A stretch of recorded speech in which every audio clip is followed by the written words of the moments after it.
Welcome to the Life of Phys Podcast. I'm your host, Tyson Martin. On this episode, I have Lukas Van Der Lende. Lukas is a photographer and videographer based in West Michigan. Growing up, Lukas was always surrounded by a creative environment. His dad is a photographer, and his mom is a painter, so it wasn't a surprise when he made this his career. Lukas and I share a conversation about photography, mental health, and what it's like shooting photos in a small town.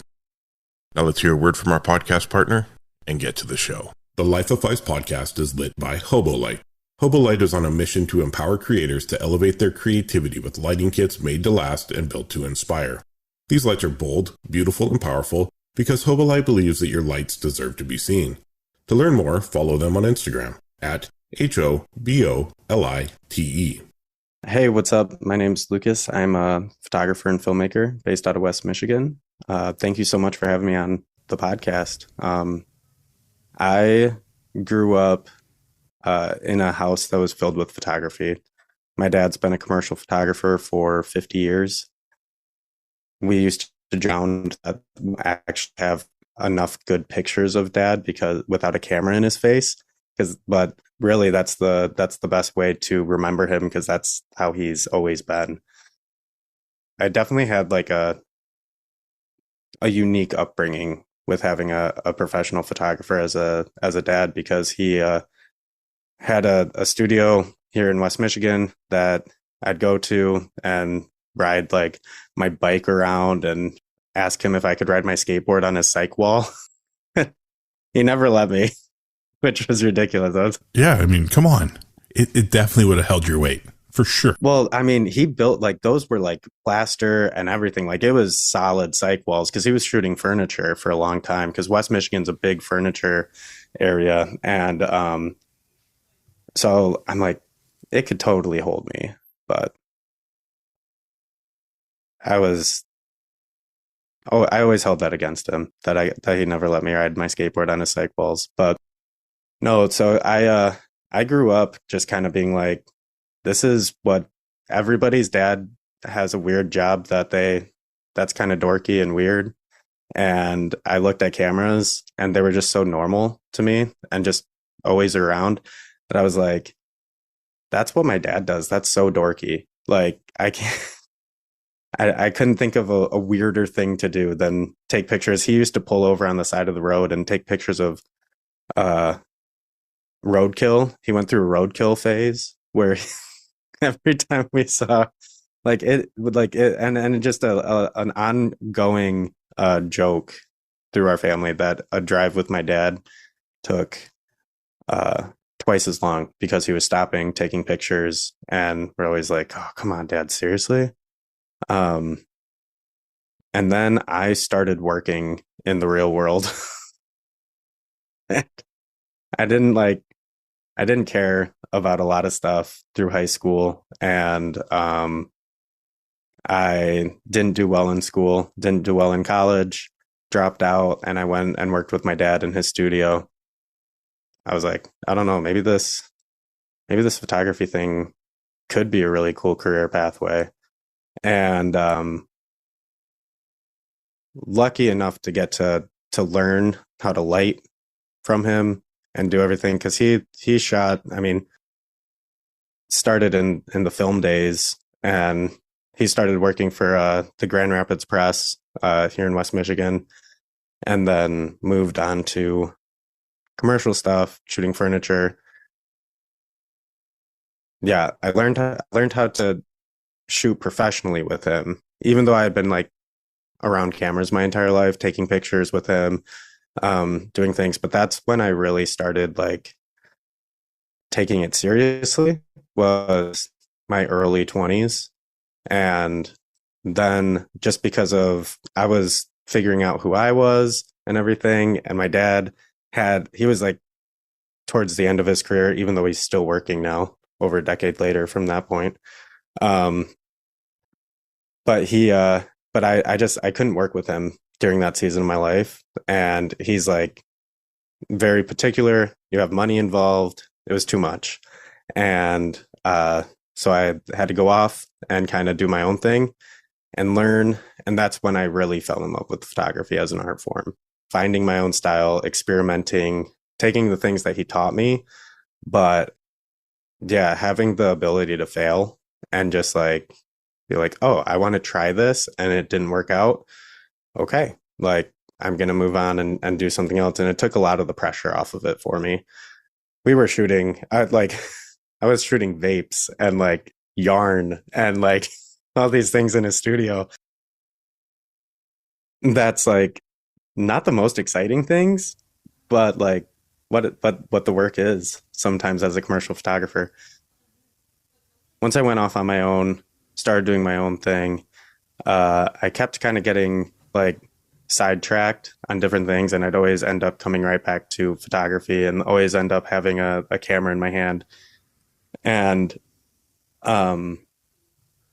yeah, I fell in love with it. I went from kind of loathing the idea of sitting in a dark room and editing photos and working in a studio to having my own studio eventually, which I don't have anymore thanks to COVID and 2020 and everything. But it like, yeah, it's been a really long, fun journey, but enjoying enjoying it. I don't like, I know you're recording. I don't want to add too much like to your Whatever editing. you gotta do, man. It's all good. So much of my story of photography is like my testimony of like giving my life to Christ. Like I just had Caballero on. I did an episode with him. He talked about how he transitioned into his journeying with Christianity. And I mean, I've had my journey with Christianity from my childhood, and I walked away from it a long time ago. But man, you just talk about it's you. We're talking about you.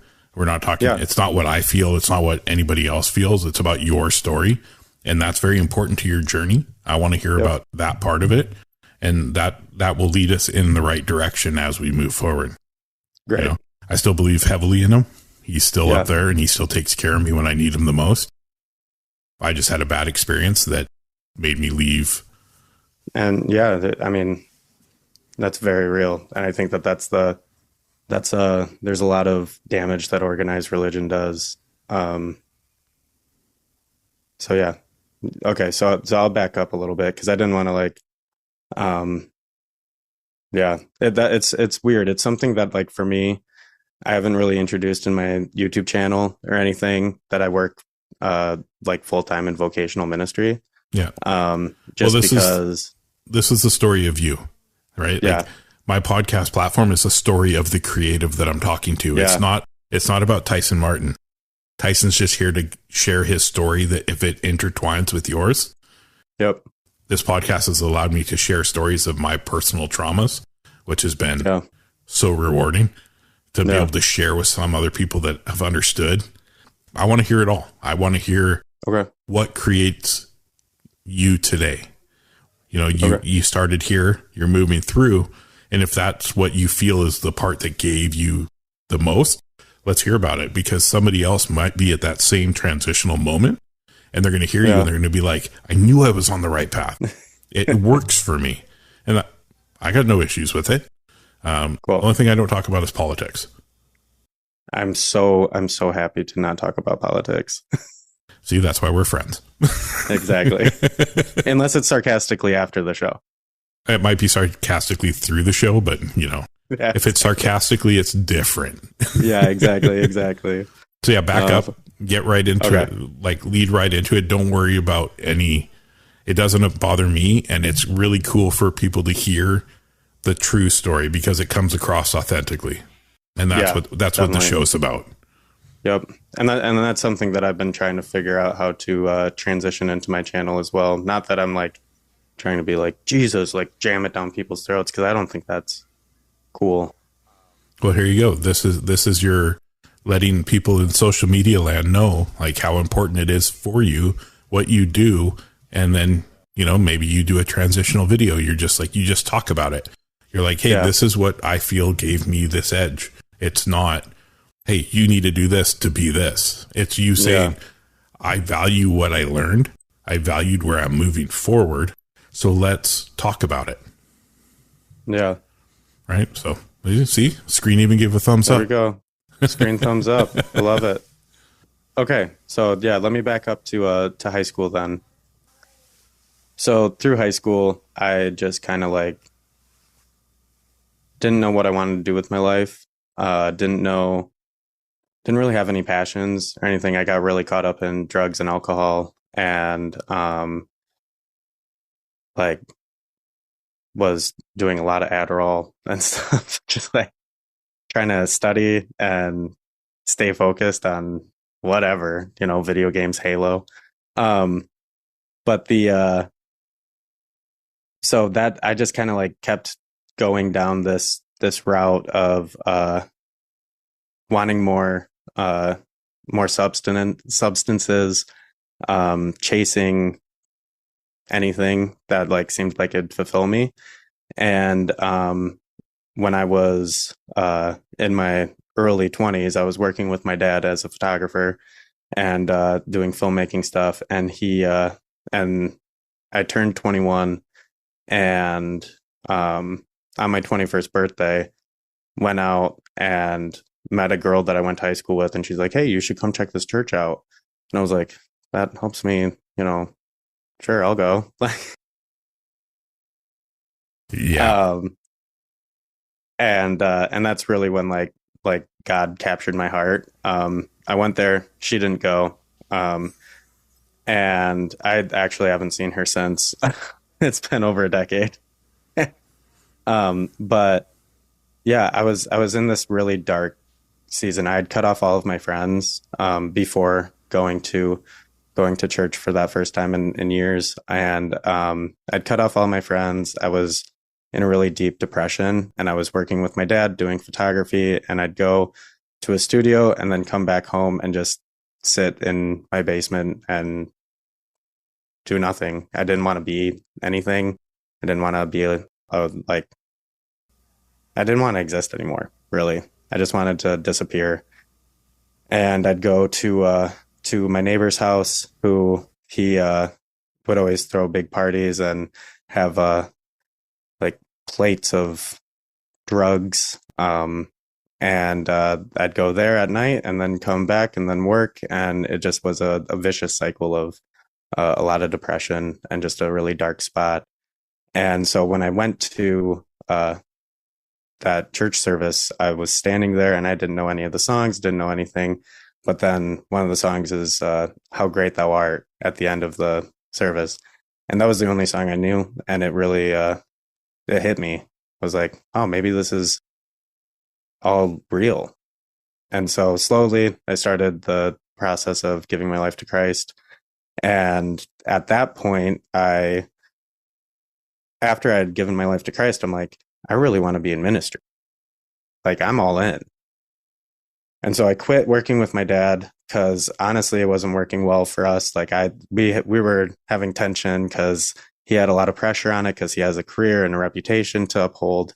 I wanted to kind of like go do this church thing. And I didn't know, like, I wanted to be a worship pastor or something, because I'm a musician as well. And so,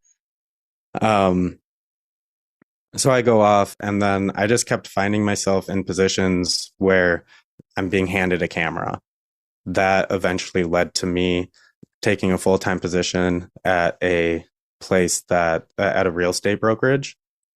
I worked there for a couple of years, and I viewed that as like my film school, where I learned, and I still couldn't like do anything in my own style, but it was like I was finally being paid to learn at my own pace with the things that interest me.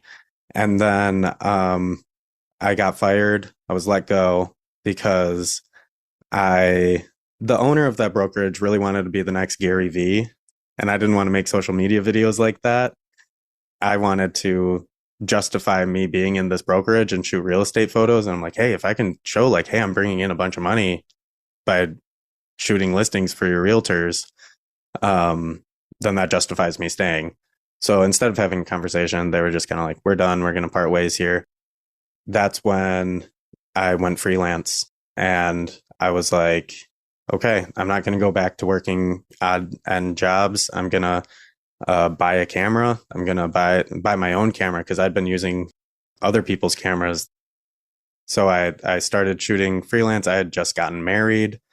We didn't really know what to do because it was like I wasn't even making much money at the time. And so I came up with a plan of I'm going to take sell listing photo packages to the realtors that I already had a relationship with. And because I'm like, I need a camera, I need a lens, tripod, laptop, all things that I've always had through my place of work or whatever. And so I went desk to desk, dropped these like listing photo packages down, and I'm just kind of like, this is it. Like, this is a lot's hinging on this. And on my last day at that brokerage, I walked around and followed up with all the realtors and signed contracts and everything. And before I left, I had $20,000 in checks. I was blown away because that was like more than I was making a year there. But you jumped in because you believed. You believed exactly what you could do. And that's such an important lesson for people to understand is when you have belief in yourself and belief in your abilities and you're willing to take that, it's a big jump. It's a big risk. And I mean, you were only packing on pressure of a new marriage, a job ending. That was nothing. Yeah, exactly. Right? But you had enough belief in your skill that you went around and you were proactive. You dropped off the packages, you followed up with them, and all of a sudden you're like, I'm in business. It's here. That's such a cool story. And more people need to understand, just jump. I've learned a lot in the last little bit with the podcast. When I ask people questions like, how did you end up hooked up working with so-and-so? As a permanent job. They're like, I just asked. I asked the question, and I'm like, oh, wow. Okay. So just ask. That's all I'm hearing is I just got to believe in myself enough to ask the question and not get offended if they say no. Yeah. Right. Like Josh Katz, he shot Killer Mike by running into him in a hot dog shop and going after he embarrassed his wife saying, hey man, can I'm a portrait photographer. Can I take a portrait of you sometime? And then he goes, sure. Here's my personal cell phone number. Like, what? Yeah, right. Like, that's so sick. So, man, that's such a cool lesson for people to, that's so cool for people to hear. You were at this point, you didn't know where you were going. And all of a sudden you're like, oh, it's all in or nothing. What do I have to lose? And you took a risk and you've gone. Sorry to butt in, but I thought that was fantastic. It was just, it's so inspiring to hear it because there's so many people are so talented with their camera, but they're afraid to jump off that curb. Yeah. You got to go. I was scared for this podcast. Absolutely. I was freaked out. Yeah. I mean, I recorded the first episode February 2nd, and it took me 15 days. I just looked at the date I uploaded it to not only teach myself how to edit an audio podcast because I had no clue, but to hit the upload button. I was so freaked out. I'm like, so self-doubting. Al deserves better than what I'm going to give him. This is crappy. And I pushed the upload button and then I stared at the analytics for the day. Just kept going back and doing the roulette wheel, right? Like flipping it back. Come on. And then all of a sudden it was like 2 listens and I'm like, somebody listen. Yeah. And then it was 20 and then it was 50 and then it was 100 and now it's, I don't even know where it's at right now, but it was so neat and rewarding for me because I believed in myself enough to just hit that upload button, freak out for the next 4 hours because I hit an upload button and now I pre-schedule my stuff and it comes out and I finally feel comfortable behind the microphone and I feel like the knowledge that I have and the wisdom I can share an important factor in what this podcast has become. Definitely. So hearing your story, man, is like the way you just believed in yourself and your wife, your new wife, my new wife believed in you enough. I had to, so I made a video on that, on my YouTube channel, like from fired to freelance or something. And as I was like reflecting through that season of our life, I had to go up and ask my wife, I'm like, am I remembering this correctly? Like, and she's like, yeah, that's exactly what happened. I'm like, you were just like on board with that? Like, are you kidding? Like, looking back, I'm like, that was crazy. Yeah. To have that belief, like, Yeah. honestly, with my current partner, we've been together 10 years now, but Yeah. I mean, through my ex-wife passing away, Wow. I've had full custody of my kids since my ex and I split. Yeah. And then she passed away a few years ago, hard as can be, killed me having to deal with them and teach them that it was okay, and not lying to them about why or how she passed away. She passed away from a drug overdose. But also, my mom passed away in this time period. Like within months, we got together in 2014. So we'd been together just over a year. And my mom passed away. She was right there with me. My ex can be in a coma for six months and then passing away. Yeah. Wow. And she was there, but she's always been a rock. And she doesn't quite understand the podcast. So sometimes I feel like she's not supporting me, or believing in me that I'm strong enough. But she said the other day, she's like, I just don't understand what it is that you're doing, because I'm finding a new self. I'm finding a new me. I'm explaining a new me on here because I'm willing to finally be open and get rid of the drama. I spoke to a therapist last week for the first time since I was 10. And man, that was rewarding. So I feel like if I'm going to be trying to get people to be open and share a story or talk about what drives them or what's helped them through mental health crises or drug use, alcohol, then I need to be willing to work on myself. Yeah. And I'm doing that by speaking to people. I'm doing that by talking to a therapist now. And really, I hear these stories and they empower me so much. They give me so much every single day that she finally is like, I get it. That's I get awesome. it. And today, because I got crazy news earlier today, which I can't share anything till I'm not putting it out there to ruin it. It's gotta, once it happens, people will be like, oh my God, that's the real deal. But I was just talking to her and she's like, sometimes I realize I don't seem excited because I grew up with a whole bunch of people who are now actors, professional athletes, all the stuff that I just grew up skateboarding with. Right. Yeah. They were just people in my school and they were my friends, but they've just taken that career path. She said, it didn't seem weird to me because I always wondered why you knew all these people that were famous or did things like this. And you never did anything. You never reached out. I haven't asked a single one of them to come on. Yeah. I'm like, I'm going to do this on my own. And then later on we'll talk. And she goes, I just had expected you to do it sooner. And I was like, well, I wasn't ready. I wasn't ready to let this person out that I let my real self out. So that's where I'm at now, man. So like that story just like sparked all that ramble that I just did. But no, it's so good. And there's so much of the, like, we talk about photography and business and whatever, and like creating stuff, but like it is so personal. I was just listening to something the other day about a writer, and he's talking about how he was never getting published. He'd send his stories to publishers and they'd always come back rejected. And he started going to these writing groups of like with successful writers, and they were like, you're not putting yourself on the page. Like, you're not being yourself. And that's what people want. They want to connect with that. And it takes a lot to shed the facade of how you present yourself to the world, and just be okay with the judgment. Be okay with, there's going to be people that really like you, and there's going to be people that hate you for no reason. And that's not, and what I've always come to is realizing that says more about them than it does about me. And now I like we share funny comments that people leave on our accounts and stuff, like back and forth.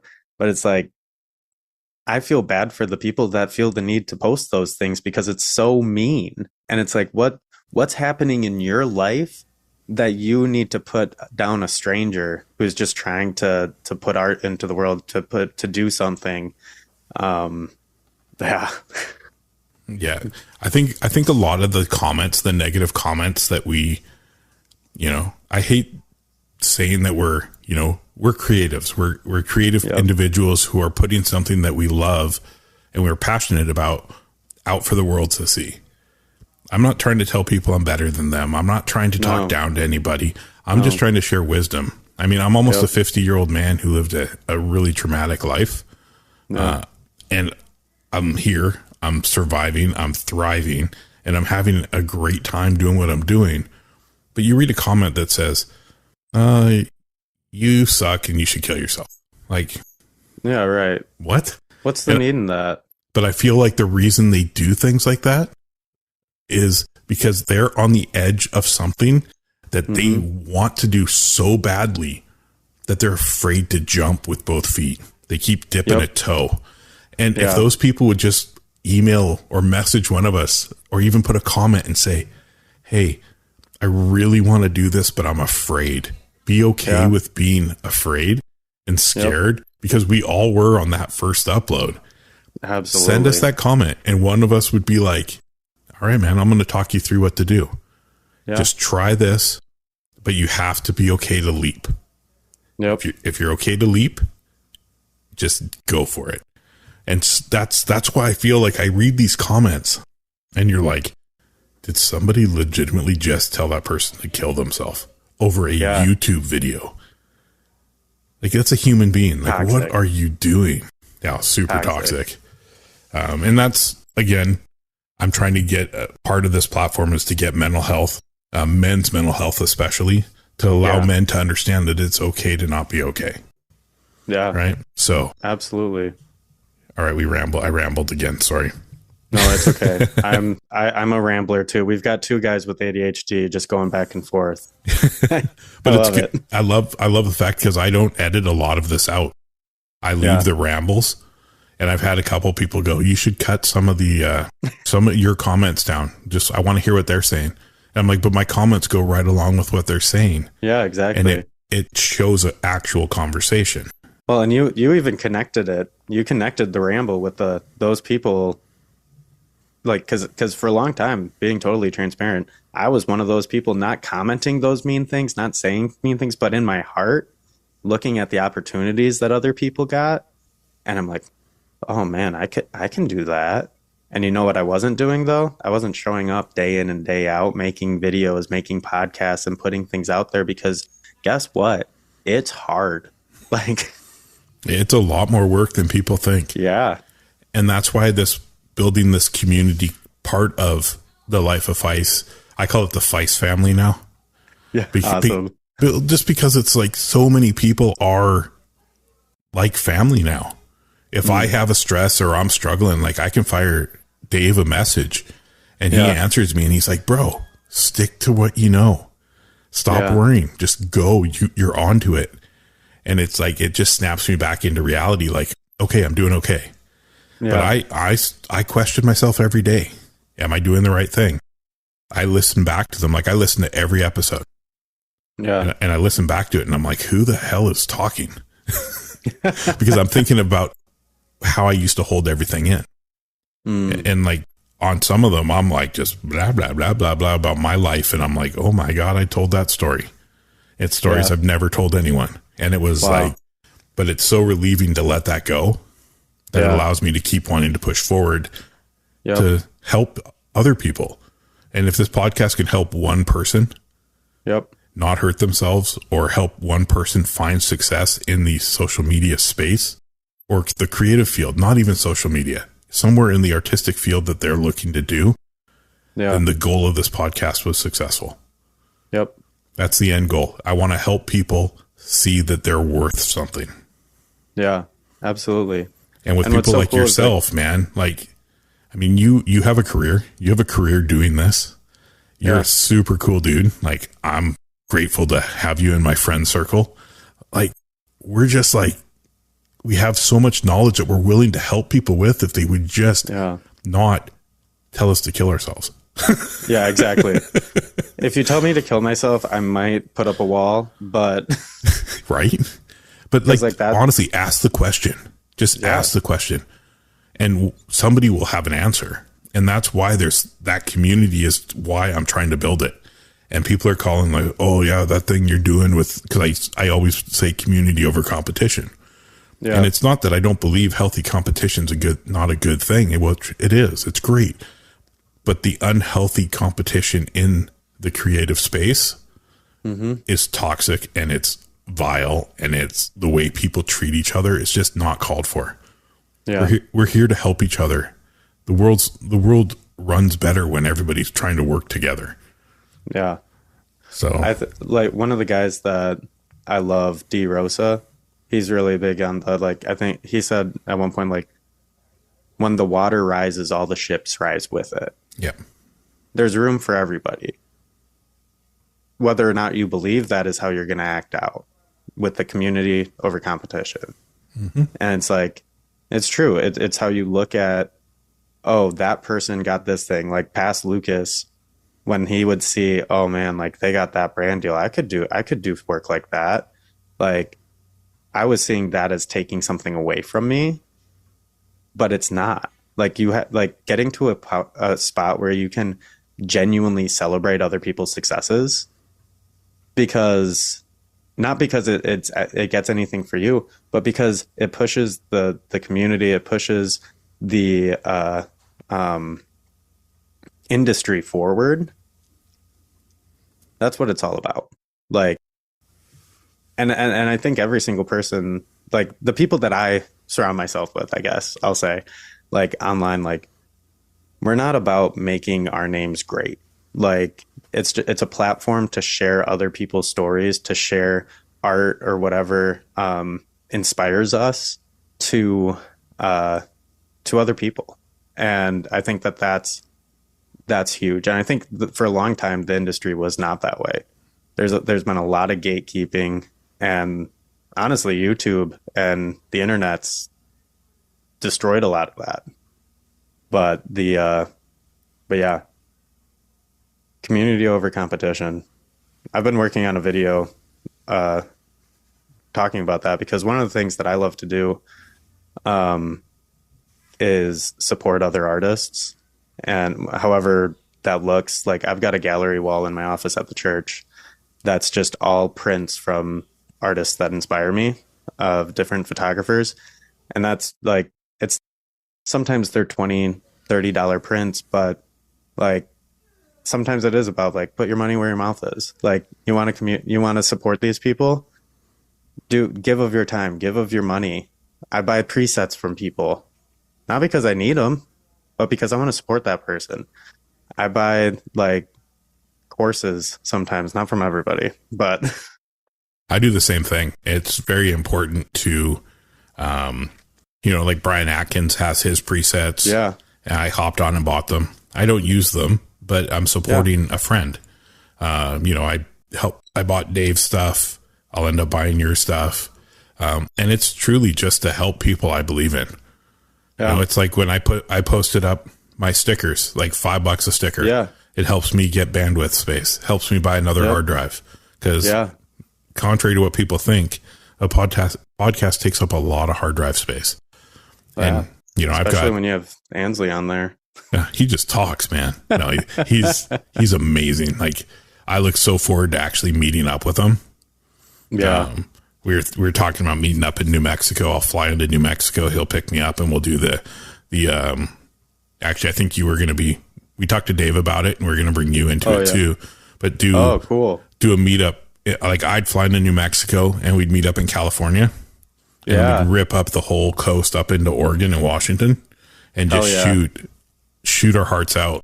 Just have a blast doing it and just show. I just think it would be such a cool video to show on YouTube that creators from all different parts. So from California, from Canada. Well, I'm actually American. I'm from Oregon, but I live in Canada now. Yeah. Michigan, Texas, like, maybe we'll get Benj in there too from Washington. And we have this conglomerate of different areas, but we can show like we're all working together. Yeah. Like we're all having a blast. We're having a great time. And we're just a whole bunch of people that are we all love shooting photos. We all love being creative. Yep. And we do it differently, but we're all here and we're not fighting with each other. We're not talking down to each other. We're growing. We're learning together. So that is definitely in the future, but it's something I would love to get together. I think it would be so great. That'd be so much fun. I was so bummed out because I was out there for a shoot and we had a pretty tight schedule, and I'm like, man, like Ansley and Dave are off in Anza Borrego, and I'm like, I so badly want to be in Anza Borrego right now with them. Yeah. just hanging out, going off roading, doing all that. Like, but talk about two guys that talk the talk, but they walk the walk. Like they are about what they're about. And that is those are the type of people that I want to be around. And because you become like the people that you associate yourself with. Yep. And when you're with authentic, real people, like I never want to be the guy that's like, oh, you were different than what I expected from your videos or whatever. Like I'm trying to be as authentic as possible on my YouTube videos, whatever. Like, so it's yeah, they're great. That would be an awesome trip. I love the Southwest. Yeah, and his story, like Ansley's story, unbelievable. Like his childhood, he like opened up deep for me, and I want to give it the justice it deserves.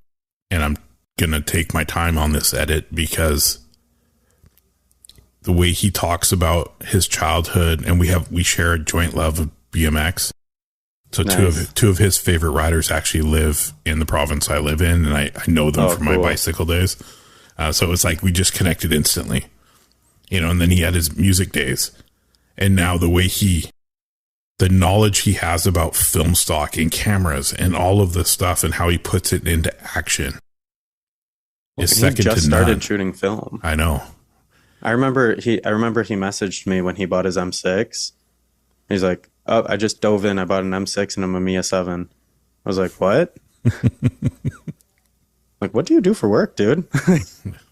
He's a realtor. Yep. Right? No, it's awesome. Yeah, he's one of those guys that I'll call once a week and just be like, what's up? What's happening? And we'll talk. Yeah. Like, just like we've been friends for 50 years, but we've known each other for 2 months. Yeah. And that's, like you said, those are the kind of people I want in my life. Absolutely. And that's why that trip has to happen at some point, because we really need to show. I feel like there's some toxic stuff happening in the YouTube space. Yeah. Where everybody wants to be the comedian, cut the joke, set up the fake meeting of people on the street for a portrait. All that stuff, man, like you just got to be authentic. And I pride myself when the people on my show are like, I've opened up and told you things that I've never told anyone, but you're authentically yourself. You're not trying to be anybody else. I'm not trying to make myself look better. I'm just trying to be a voice that can be here. And we can grow, and I can offer advice if I have it. If not, I listen. And that's what's great. So anyway, I guess we've got to your mid-20s now. Yeah. I'm kind of flying through my adolescence because like my parents got divorced when I was 9, and that was huge for me. And that was really what led to a lot of me rebelling, if you will, like through my teenage years and everything. And I went through a long season of believing that I would never get married, that if I did ever get married, I would have a reserve fund because divorce is going to happen and it's going to be ugly. And but now through God's grace, like found my wife, and that mentality has completely shifted and changed. But after I put out those packages and bought my first camera that I owned, I went all in on real estate and like there's so many of those real estate like photographer gurus or whatever, and the like people that like I was competing against the real estate um agency. They're like real estate photography businesses that would like it was about quantity over quality, and I never wanted to do that. I always felt very strongly that it needed to be me, and that I had to go to everything and shoot everything and edit everything, which is exhausting. I'd stay up like during that first year of freelance, I stayed up all night. I'd shoot all day, stay up all night editing because there's quick turnarounds on those. And I see a lot of people talking about like, oh yeah, make $250 in 30 minutes shooting real estate. It's like, nope, they're just selling you a course, dude. Like that's not like that's not actually what it is. It's a grind, and you're driving a lot, and you're spending time with clients and editing. But I also understand that not everybody has that mentality of if I'm gonna do it, it's gonna be me. Because I did feel really strongly about showing up, not hiring somebody to go out and then paying. I didn't want to like build a business, like a structured business, and like add to, because I think there's a lot of, like we talked about it a little bit early, like, but in the industry, there's a lot of taking advantage of people and taking advantage of specifically younger people that are just want to get a foot in the door. And it's like, in real estate's one of those spots, and then they go and they get paid like nothing to go do all the work, and then they ship off the images overseas to go edit, and then they're back the next day. They edit each image for 10 cents, and then they deliver it to the client, and then they charge them $500. And then the person who actually shot it's getting $25 or whatever, and the people that actually edited it get like 10 cents an image. And I'm like, that's not like, one, it's ruining the industry. But two, it's like, come on. Like, I understand business, I understand capitalism, but that's never the way that I wanted to conduct business. And so I did all that, but eventually, it was exhausting. I was too tired to keep doing that. And right away, right when I went freelance, I did the listing photos, and I landed a client that was a high-end audio reseller, and they still sent out catalogs. And so I set up in their studio, and I shot there a few times a week, and shooting silver and brown and black squares. Like if you go on my portfolio on my website under product, you still see like the few interesting audio things that I took photos of. But it was, again, just one of those like, I'm going to show up, I'm going to do my job, I'm going to like be me and do the best that I can do for these people. And it kept growing. And then my wife and I got pregnant, and we didn't call it a baby moon, but it was a baby moon. It was like a last vacation before having a kid. And so we went to Joshua Tree, and we stayed in this really cute Airbnb, like in the middle of the desert.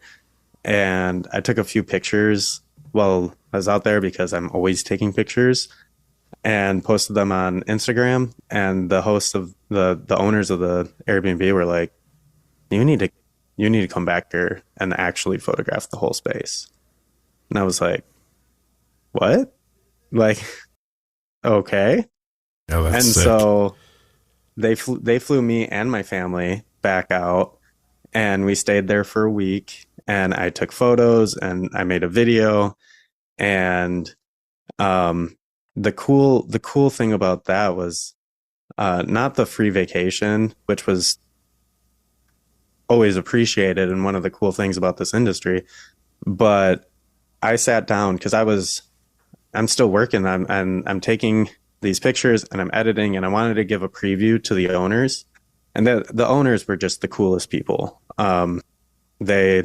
They worked in LA, found a place out there, and then they actually moved to the desert to start like doing more those short-term rentals there, but they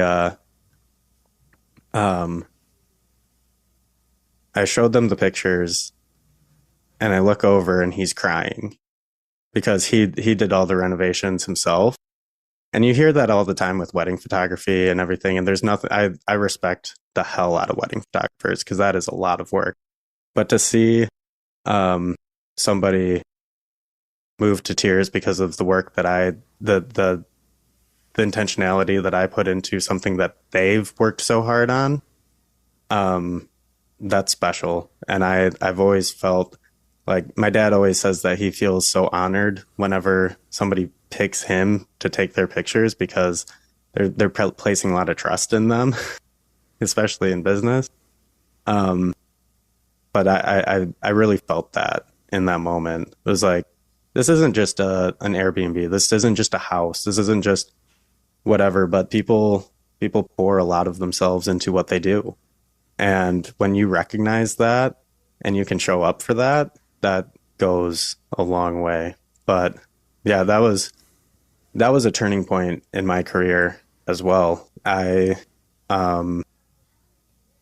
remember being out there and them being like, "Oh yeah, we work for these different companies that hire photographers all the time." And they're like, "We've had a few photographers, some LA photographers, stay in that Airbnb." And they're like, "Nobody captured it the way you did." And I was like, wow. Because the entire flight over there, I was like asking myself that exact question. I'm like, why are they flying me out there? Like, aren't there better people in LA? Wouldn't they have like people closer that they could have? Like, talk about imposter syndrome. Like, I was like, I don't deserve this. And so to have that experience was huge. And because of them, I've been able to go back and shoot other Airbnbs in Joshua Tree, and bring my family on those ones, and in Big Bear, and travel to some of those places photographing Airbnbs. And I love that. It's so cool to be able to experience. And like, I've always had a passion for product photography and video and architecture and like shooting spaces.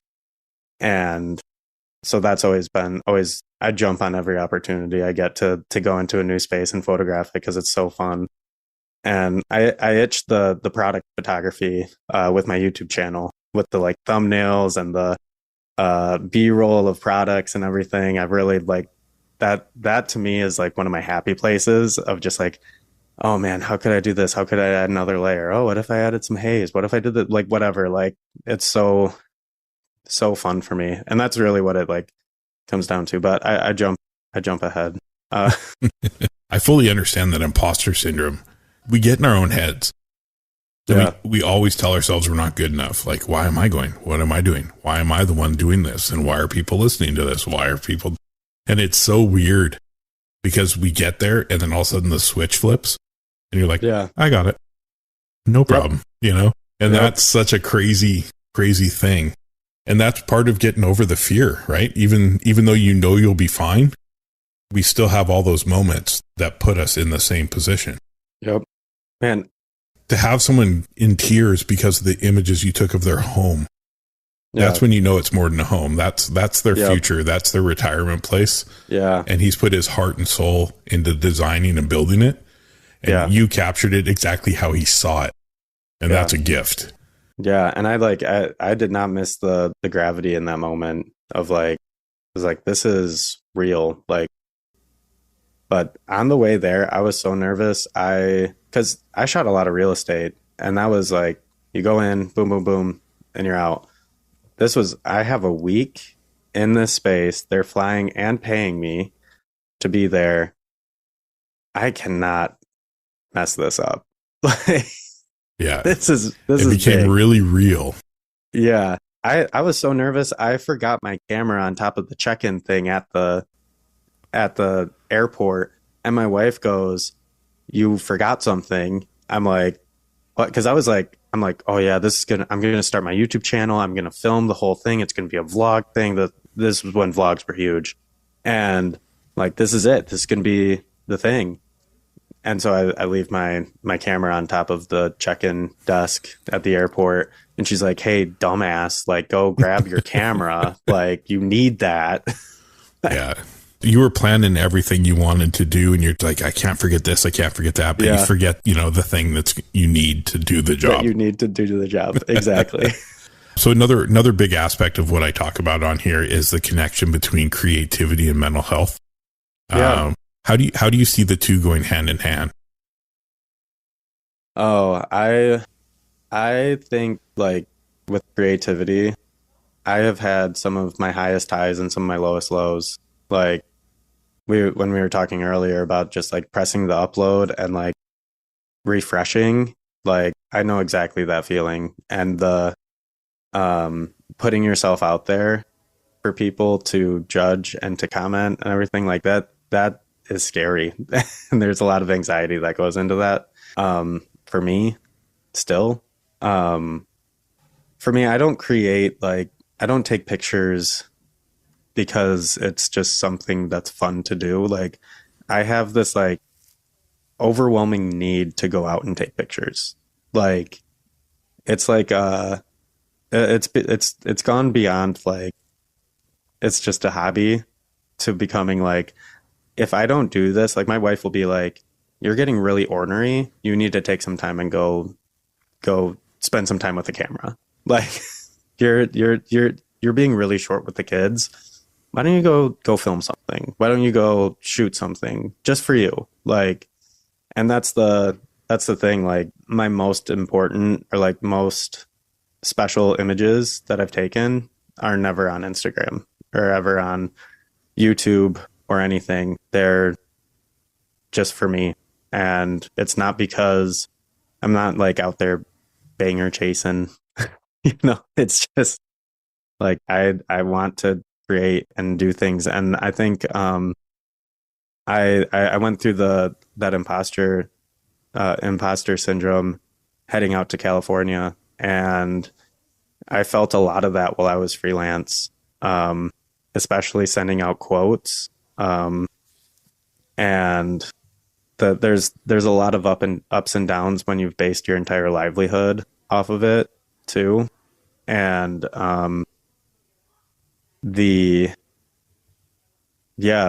like I mentioned earlier, like I'd look at other people that were making YouTube videos or doing these things and me being like, man, I could do that. But like, until you're actually doing it, you don't realize all the other things that are going into it. I've never made more mistakes than when I started filming myself on YouTube. I kind of got to a spot where I'm like, if I film an interview and I mess up, I'm shocked. Like I can film an interview of somebody else and like make sure all my ducks are in a row or whatever. Like, but when it's me, there was a lot of insecurity that came into it. I mentioned earlier, like I filmed my first YouTube video like 6 or 7 years before I ever actually started a channel. And I remember sitting, watching, like filming myself and editing it and looking back and being like, nope, you look stupid. Nope, you sound dumb. That was a stupid thing to say. And now I'm coming to a point through a lot of work, just emotionally, like I'm kind of coming to a point where like I still have that footage and like I kind of want to share that and put it out on my channel and be like, it's not an overnight thing, like I went through a lot of self-image stuff that I'm like, why do I care about this? Why do I care about the way that I look so much? The things that scared me a lot were the comments. A huge thing before I started was, does anybody even care? Like, I wasn't like, yeah, it was like, will anybody want to watch or want to listen to what I have to say? And yeah, a lot of self-image stuff that I worked through and still do work through. And a lot of it's just coming up with a schedule and sticking to it And it's like, my wife sometimes when things get really busy and I'm like, no, well, I have my YouTube video that I have to put out. I'm like, she's like, you can just not do it. I'm like, well, if I do that, then I'm just gonna keep pushing it off and not doing it and not doing it. And like, and so like sticking to a schedule and, staying consistent, because at least for me, it's really easy to get in a spot where I don't want to. I film everything at 5 a.m. and it's really easy to hit that snooze button, especially like if it was just make money, I would be hitting that snooze button because it's like, it's too much work to not love it. And, yeah,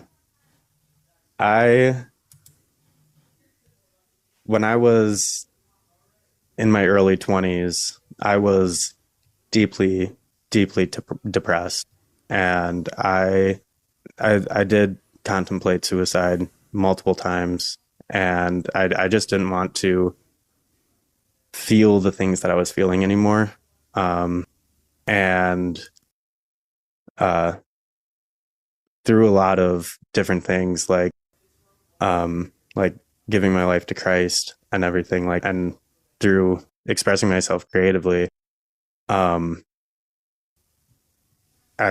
been able to overcome that.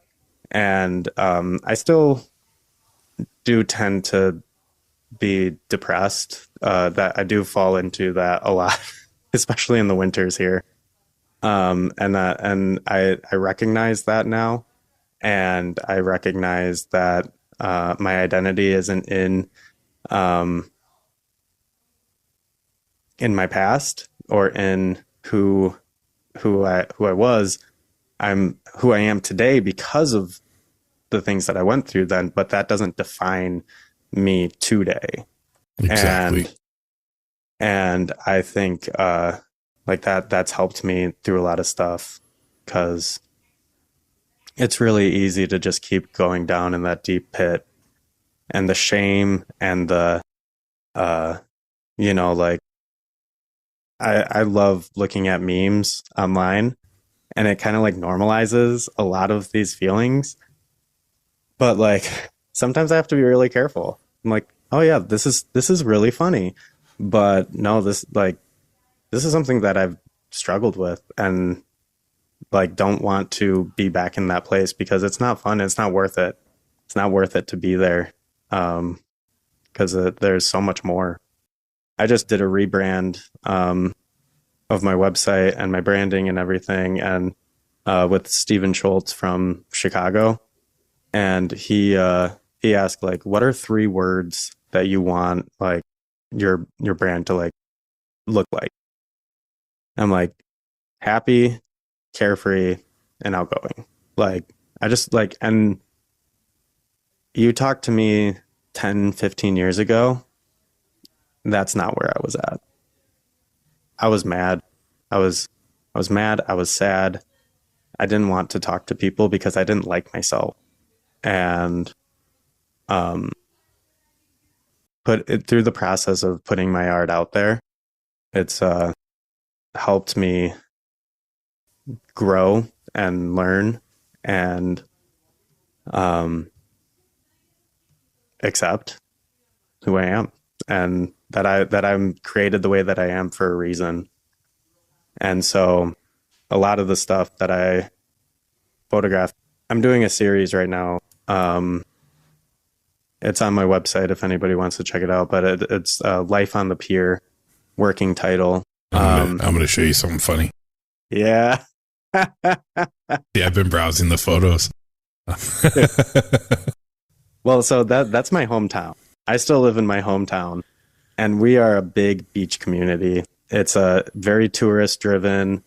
We live on Lake Michigan. Grand Haven Beach is like one of the like top 10 beaches that you don't know about. That's like the best. Like, you look up lists and the Grand Haven Beach is on it. And I've grown up here and been really stale with it. And I've always been like, man, if only I lived in California, or if only I lived by the mountains, if I lived in this other place. But this project stemmed from my family and I. We go for a walk almost every evening in the spring, summer, and fall, and we'll walk down the pier. And I started bringing my camera because I always have my camera, and I started taking pictures. And I'm looking back and I'm like, this is changing the way that I view my life. I'm seeing this from a different perspective, because I'd always look at you look up on Google like places and it's like the pier shot or the sunset stuff. And I'm like, that's not the Grand Haven I know. And so I wanted to share a perspective that a local would get. And that somebody who's here, not just for a big thing that we have every year is Coast Guard Festival, because we're Coast Guard City, USA. Woo. But yeah. I love the one where the guy's stretching before he goes fishing. Dude, right? He's serious. That one. He's in it. He's been out there. He's been out there for hours. His legs are tired. He's ready to keep going. Like, that gives me so much perspective, man, because I'm struggling right now because I live in a small town as well. Yeah. And I feel like I've shot everything possible. And it actually has kept me from pulling the camera out. I went out this morning and I think I took 2 photos because I'm like, oh, shot this one a million times. But man, I like the thought of looking at it as someone who lives there instead of looking for a photo that's going to bring people there. Yeah. So I like that. Thank you. Going back to what you were saying, just to briefly cut you off here. Yeah. We have to look at our past like rungs of a ladder. Yep. We're up here now. We're getting close to the top rung of being happy and content with who we are. And all of those stages below us, those rungs of that ladder, are what got us to where we are today. It gave us the ability to be like, I'm just going to throw it out there and see what happens. I'm not afraid to throw it out there. But I really think those videos, the ones you were telling me you have a couple of years of videos that you never posted, if you were to post those, you would give other people so much inspiration, because they'd be like, oh my God, he did it too? Mm-hmm. Okay, you can see the progress he's made, but he was willing to show me the videos that he was embarrassed about, right? So you're doing something that's going to help elevate others. And at some point, we all have to realize that's what we're here for. We're here to elevate each other. Yeah. So I think giving yourself the freedom and the ability to go past your insecurity to put those up on the internet, on YouTube for people to learn from would be such a rewarding experience. Definitely. And I think it's like, I'm really big in on remembrance stones. And I think that's why I like photography so much, because it's capturing moments and you can remember them. So in the Bible, like, God gives his people remembrance stones as a reminder of like, I brought you through this. I'm faithful. I'm going to bring you through whatever you're facing again. And so those things, like post that video of me sitting on my couch, like rambling on about, oh, I just got my first film camera and I don't really know what I'm doing, but here's like, I've shot it over however many years and I'm developing my first roll. That's a remembrance stone for me. And then I can put that out again today, 5 or 6 years removed, as another remembrance stone of look at who I am now, because I'm not defined by that anymore. I'm not defined by the insecurities because quite frankly, all the pictures sucked on the roll of film. And that, you know what, that's part of the journey of film photography. Yep. I took my first roll of film 3 years ago, and a local guy here developed it. He's actually the one who I bought the camera from, and he developed it for me. And he's like, hey, you got 5 or 6 keepers in this roll. And I was like, oh, I expected none, because I had no idea what I was doing. And they're actually some of my favorite photos, because they're grainy, they're dirty, but I did that. Yeah, exactly. You know? So I get what you mean. And I think really if we're just willing to show, that's why I'm putting out all those floating head videos and I'm laughing at myself. I'm like, yep. Oh yeah. Well, if you see me darting around, it's because I feel like an idiot. Yep. But that's just letting people know, like, I'm just being authentic. I'm just telling people, like, I feel stupid right now because I'm holding a camera to my face and I'm talking like anybody actually cares. Yep. But in reality, people they probably weren't even looking at me. They were probably just looking around, you know? So it's just getting over that hump of worrying too much about what people think. Absolutely. It's like worrying about likes and follows. Exactly. You know? Well, it seems so dumb, but sometimes you can find yourself in that headspace of like, oh man, why isn't the algorithm blessing me today? It's like, again, not defined by that. That's not where our identity is placed in. Yeah. How many followers or how many likes we get. At least it shouldn't be. And I've been in there. I've been in that spot of like, man, I want a bunch of numbers next to my name and whatever, but it's not fulfilling. It's not, at the end of the day, it's never going to be enough. Like if that's what you place it all in. Exactly, man. Yeah, no, you said you live in a small town too.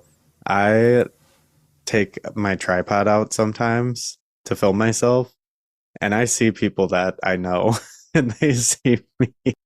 And that is the most embarrassing thing. That was one that I had to like get over that hurdle because that was like, I don't know why, but there's some sort of stigma sometimes of like YouTubers. It's like, oh, what do you do? It's like, oh, I make YouTube videos.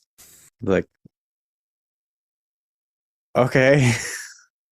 And so like when I go out and I'm like taking this really seriously and I've got my tripod with the camera recording me and then I'm going off doing this stuff and then people see me and I'm like, whoops, weren't supposed to see that part. Like it's awkward. The fourth wall. It's awkward, right? Like it's really weird to put, you know, like I'll do a lot of filming on my phone and I'll put it up like in something and I'm like trying to talk to it and I'm like looking around like I feel like such an idiot. Yep. And you're like, okay, the car went by. And, you know, and like I did that patina video, right? I posted on Threads to announce that I was giving her this gift. Yeah. And just 47 takes. Yeah. To get that one like minute long video, 47 takes. Yep.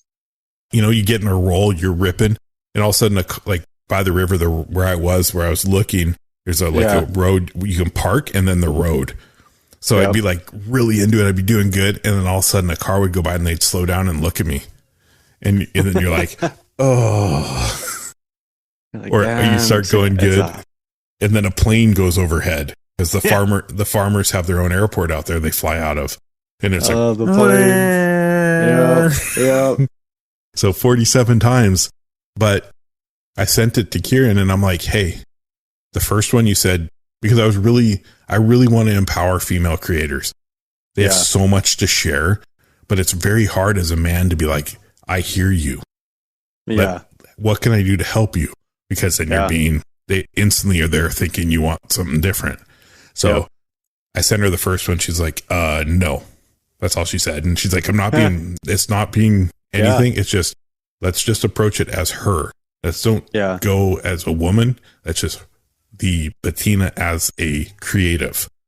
Yeah. So I sent her that one. I said, what about this one? She's like, it was authentic and you nailed it. Mm. So then she texted me and said, hey, I got the kit to ship her. You can post the video. And I posted it. And that one I was like checking. I'm like, did she see it yet? Did she see it yet? Yeah. And it took a while because her husband works in film and she had flown to Albuquerque to see him. He's on Apple Netflix or Apple Plus show. Cool. Yeah. And it was like, she saw it and she messages me. She's like, because we had talked prior about her buying it. And I said, well, when you do, don't forget at checkout, discount code TMartin5 for a small discount. Yep. I should do that for people. That sounded pretty good. Yeah. And she's like, I was going to buy one. I'm like, nah, I took care of it. Don't worry about it. And it's just, it felt so good to share what I've been given. Yeah. You know, it's a blessing that I have this company willing to work with me. Yep. And when they said, hey, if you know people that you think, one, we should talk to and we should partner with, or two, you think could get benefit of a micro, let me know and we'll work out a number. Yeah. So it was like, okay. And then I asked, I just said, hey, can we get an Avant for her? Because she really wants one. She has a Pro and it's too big to carry around. And she has the micros, but the Avant is like the perfect for what she shoots. Mm. And when they said yes, I was like, oh man, okay. Now what? Yeah. So yeah, right. We sent it out. She got it. She did her little thank you. And it was such a good feeling. Definitely. And then Tuesday, I'm delivering 2 lights to my wife's school for their photography program. That's awesome. I'm giving them a Pro and an Avant. That's awesome. The thing is, like, the availability of things, like when I was learning studio photography, it was not like this.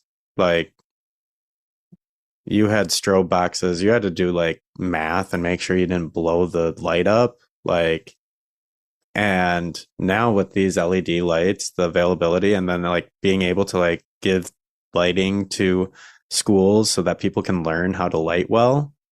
I mean, that's huge. Like, yeah. And it's the quality of the product is so good. Like, it's absolutely amazing. Yeah. I was blown away. Like, this is how it showed up when the Iris came out. So this is the box that I got. That's beautiful. All right. And it opens magnetic. Like, yep. And it's got the little eyeball looking at you. And then it has the full creator kit in it. That's so cool. That's one of those boxes you don't throw out. Do you save packaging? I do. I do too. I have GFX packaging. Don't even have a camera anymore. Yeah. It took me years. I had every single iPhone box until this past winter that I've ever owned. And I've had an iPhone since it came to Verizon. My wife's like, do we need these? I'm like, I don't know. Maybe we might. I'm going to post them on eBay. Somebody wants them. Yeah. Somebody wants them.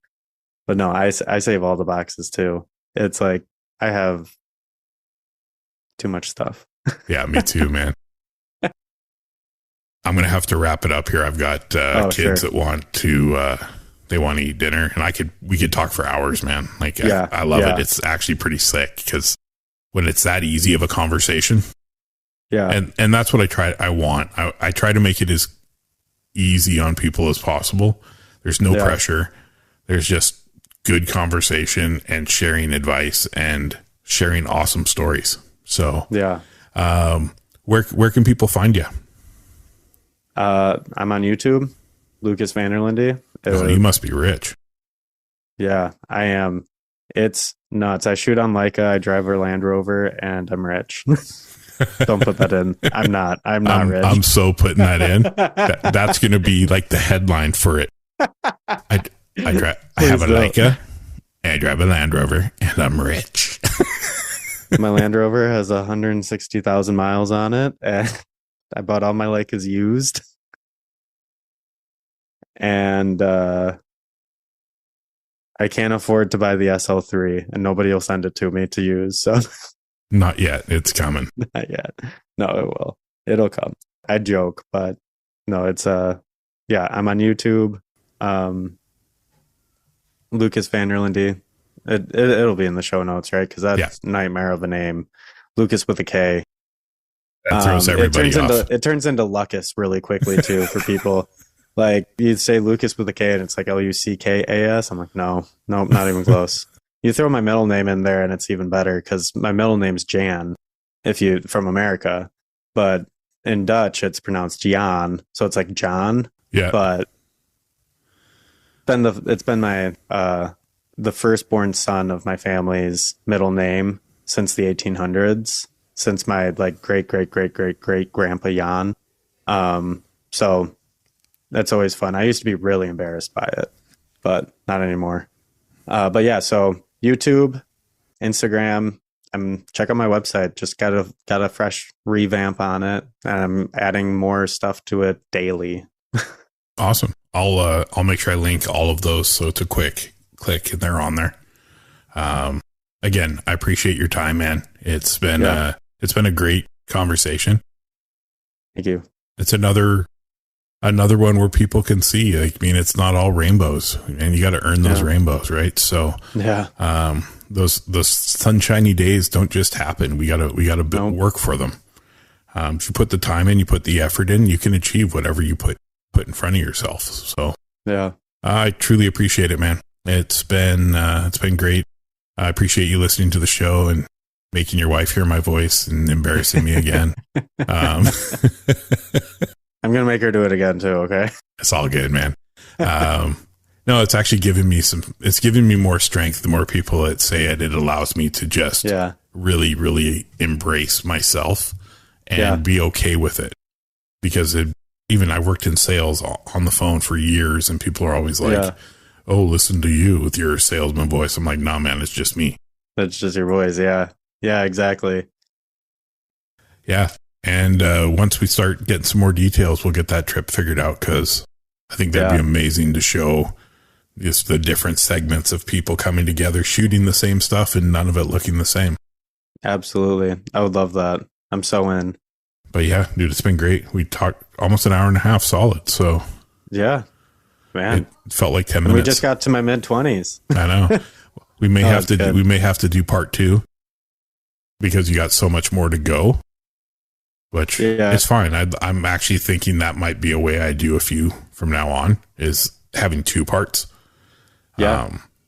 That way, just, if you do an hour and a half and an hour and a half, you still get 3 hours. Yeah. And they would just fall the same. It'd be this Thursday and that Thursday, which was weird, because I stopped doing Sundays last week. Okay. And all week, all I could think about is how I let everybody down by not putting an episode out on Sunday. Dude, that's real. That's real. Because of, I had a lot of work obligations, and I had got one of my first sponsors on my channel, and I wasn't able to get video out on time. And all day on Friday, because I post on Fridays, all day, I'm like, man, well, first I was like, I hope people notice that I didn't post anything. That'd be cool if people were actually expecting me to upload. But then I was like, man, if they were, I disappointed them. Yeah. It's so weird, right? It's really hard. You know what? Why don't we just schedule a part 2 and we'll just record it, and then I'll edit them both together. Sure. Let's do another part, because I think we've got at least another 8 hours of conversation in us. Yeah, we do. And my daughter is actually visiting. She's in university, so she's visiting. Oh, cool. So she wants to go out. They want to go out for dinner. So yeah. So I started really taking photography seriously after I entered the workforce, and it was like, man, maybe my dad was onto something with being a professional photographer, and if I could make that work, working and life and just day-to-day living would be a lot more enjoyable.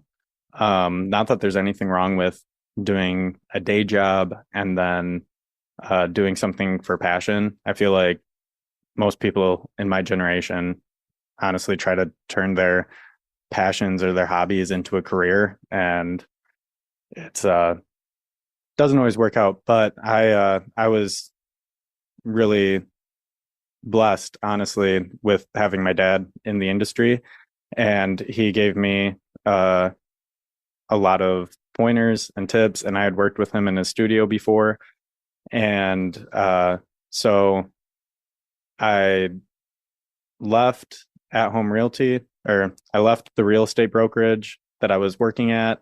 I was their full-time video and media producer, or photo, all that stuff there. And I started my own real estate photography business.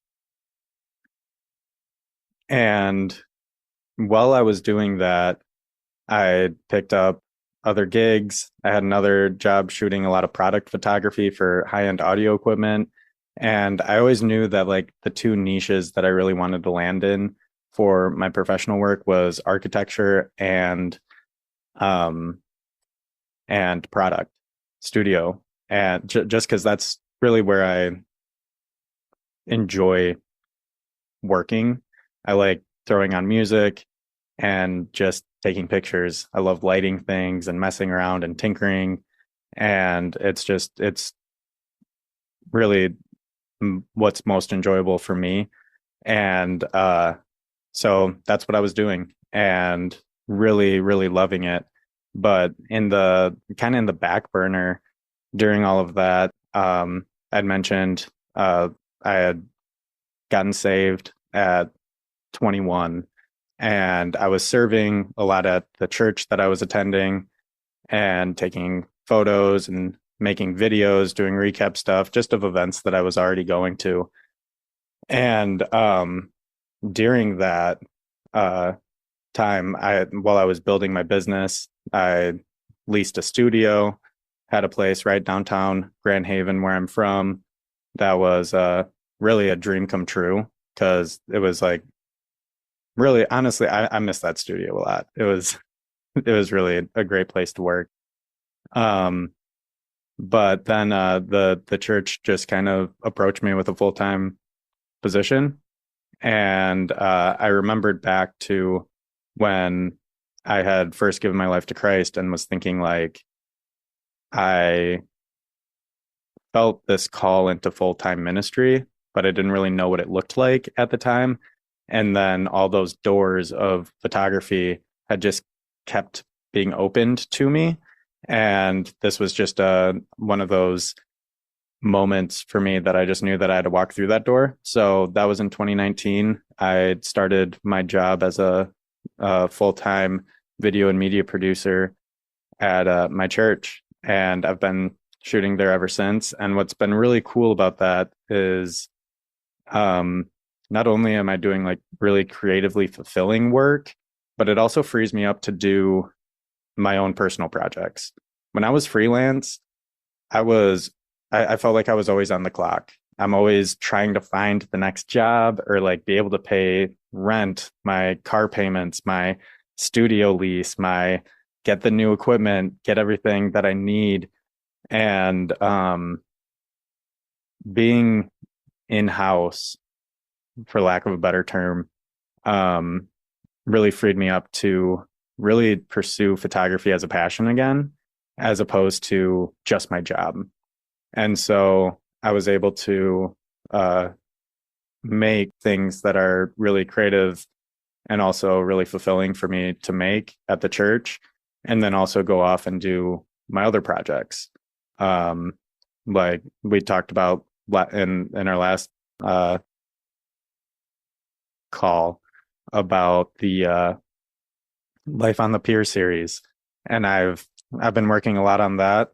And I've been actually last night I was up until 2 a.m. printing out all of the pictures that I have on my website for that series, and I'm really trying to whittle it down and just edit, take out, and get new things, or edit, take out, and really just make it everything that it can be.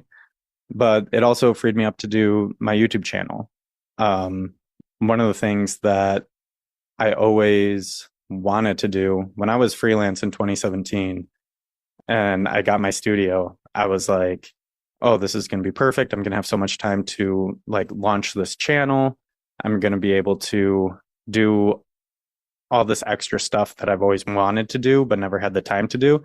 And freelance is just a grind, man. Like I never was able to do the free time stuff that I wanted to do while I was freelance. And it was really, there was also like, wow, that was, that made a difference. The water definitely helped. The water helped. This is a look behind what it looks like filming a YouTube video for me, by the way. It's like, oh man, I'm getting scratchy throat. I need to take a break. I want to start doing like all the intros I record. I want to start releasing the video because I record them on Zoom and then just drop them into Audacity to edit. But all the video, when I get mad at myself when I'm doing them, I'm like, oh, can't even read that word right. Now you think you're all Mr. Special, and I'm doing all these weird things. So I'm like, I should just release those because they're hilarious. Dude, I do the exact same thing. When you're just by yourself and you're just talking to a camera, you have to do something. Like, so awkward. But dude, it's so weird. And honestly, like that was one of the things that, like, obviously, so I mentioned like time was a huge issue for me starting my channel, but also just going through my own personal stuff of being on camera, putting myself out there. A lot of self-doubt during that time. Like, well, why would anybody want to watch what I have to say? Why would anybody care about what I have to say about these things? There's this, and this person already talking about camera stuff, and they're way bigger and they do cooler things or whatever. And so that was another big hurdle. I filmed a bunch of videos. I have videos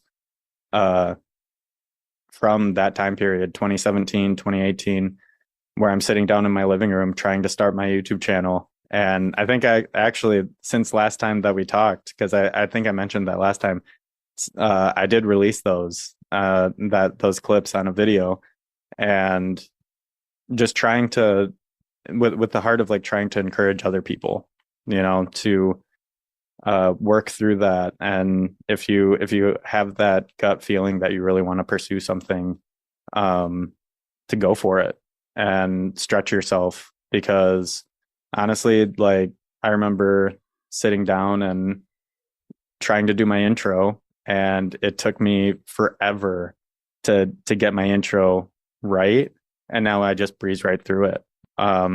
Anyways, rabbit trail. That's what we're known for. Exactly. That's why I'm trying to keep my microphone muted so I'm not interrupting you.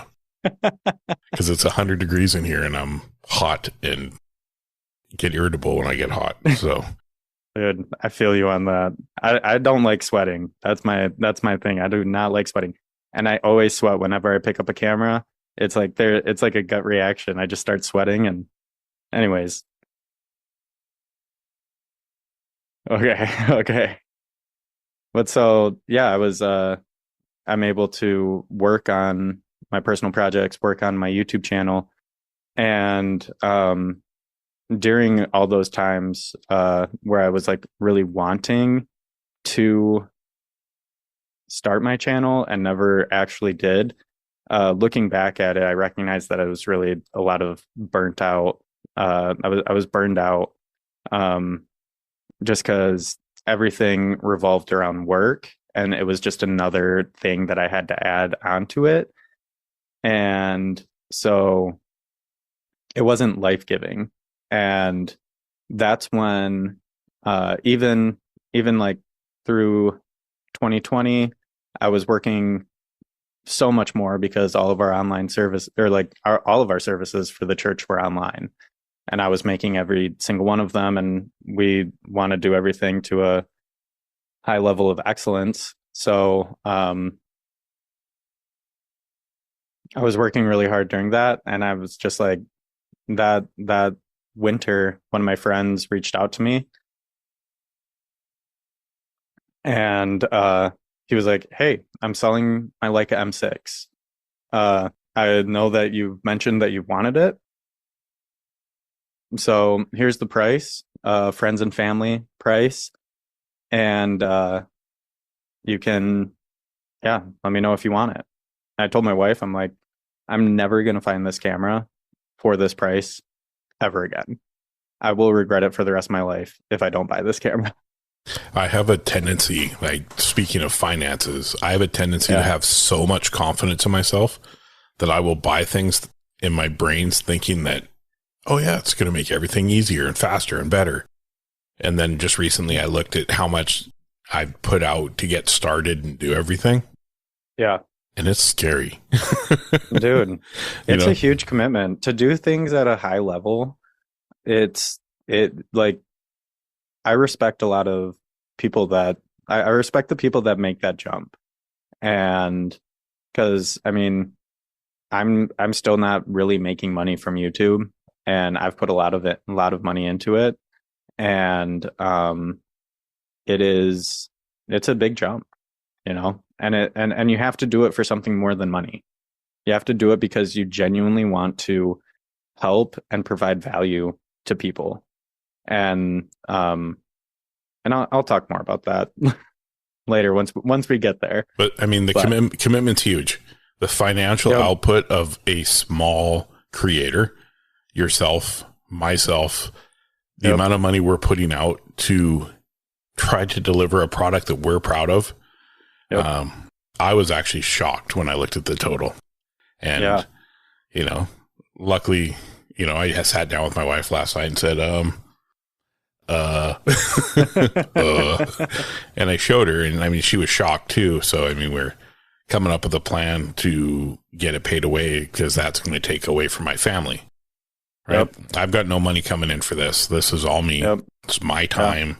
I work for free. I work for this hard-nosed boss, and that boss is myself. And it's scary, but so rewarding. Absolutely. Get one email from somebody telling you how much they love what you're doing, and that is worth everything. Yep. Yeah, I mean, I'm going back and forth with a guy right now who, I mean, he's just asking questions about the camera systems that I use. And he's looking at buying a Leica SL2 or a Lumix S1 and just asking for information about the SL2. And that's why I started my channel, is to be able to help people make well-informed decisions about the gear that they want to use. And also encourage people in starting stuff that they've wanted to start, or doing the projects that they wanted to do. So yeah, I love that. But so my friend reached out, letting me know that he was selling his Leica M6. And I tell my wife, I'm like, hey, I've got the money. I'll regret it if I don't buy this camera. Let's do it. And I bought the camera, and I had shot a lot of film before that, but nothing compared to what I was about to start shooting with this camera. And I didn't buy a lens with it at first. And I was like, looking at this black light sensitive box that I just spent a bunch of money on that I can't even use. And I'm like, what am I doing? But so I end up going over budget, buying a Voigtlander 35 millimeter lens. And that for me was a huge turning point, because I was shooting on Canon at the time. I had multiple 5D4s and 1DX, and it always just felt like work. And then I got the M6, and it freed me to just take pictures and to carry it with me everywhere I went, take pictures of my family, take pictures of the lake shore, take pictures of beautiful locations on hikes and everything. And I really found a new passion in photography, and in personal photography that I hadn't had for a really long time. And so from there, I was like, well, let me look into the SL system. If I could bring this into my digital photography, which is always a dangerous road to go down. And so I start looking at, I'm like, man, I could really sell my Canon kit right now and get the SL2S and a couple lenses. And so that's what I did. And from there, it just kind of that system clicked with me. And it's not about the gear. It's not about the stuff that you use, but for me, it's about what it unlocks. And for me, the SL system and the M system have unlocked an ability for me to find joy in shooting again, both professionally and personally. And so all while that was going on, I'm also part of the songwriting team at my church. And we have like a couple songwriting retreats each year. And there was a musician there with us who he's done some pretty big things in the worship music world. And he also did his own solo albums. And I was talking to him one night and he's like, yeah, those solo albums are like what get me through the other like more taxing jobs, because those are just 100% me. It's not, there's nobody telling me what to do. There's nobody who has the final say on everything. It's just 100% my creativity and what I want to put out. And because I was talking to him kind of about feeling burnt out again. And he was like, you need to find something like that. That's for you. What's your like solo records? And for me, that's been my YouTube channel. And where I can just post what I want to post, talk about what I want to talk about. And I don't have to send it to people for review. I don't have to get signed off on the thumbnails or the titles or anything. And so that's what really propelled me into it. And also I just got this new camera system, the Leica SL2S. And in 2001, like people were not talking about this camera as much as they are now. And I was like 5 or 6 pages deep in threads trying to figure out just kind of basic stuff like that I wanted to know how to do on this camera. So I'd Google, I'd go on YouTube and look at the reviews, and nothing really hit what I wanted to hit. And so I was like, well, there's my spot. And so I made a video talking about why I switched to Leica. And to my surprise, people actually watched it. It's always a review video. I mean, they seem to do the best. I know. My YouTube it's just episodes of the show and a couple shorts. But to look at the shorts that really catch on with people is surprising. It's not always the people you think that have a following that are very well known that bring in huge numbers. It's sometimes just that story that pulls the heartstring. Yep. And I'm learning it. I've got to record some review videos myself, and I'm laughing at myself every time I try. I'm good when it's just my voice out there, but when I have to be on video and I have to do that, it's like, oh man, I don't want to be that guy with, but it works, right? So it does. And the thing is like, and maybe this isn't like fair. Maybe people will resonate with this, but I remember watching other people get opportunities because they were making videos on YouTube, and I'm like, oh man, I could do that. I could take that picture, or I could make that video. But guess what I wasn't doing? Making other pictures and making other videos and then posting them and doing the legwork, because it's a lot of work. We were just talking about how much of a monetary investment it takes to do these things, but it's also a bunch of work to do it. You're talking about doing 8 hours of work after your day of work. And I'm in the same boat. I'm getting up at 5 a.m. every day to record my videos. My dad makes fun of me. He's like, I don't know if it's just because you're exhausted, but you've got a really laid back demeanor in your videos. I'm like, it's probably because I'm just exhausted. Yeah. But it's something we love. And that's where, exactly, that's where it comes across real.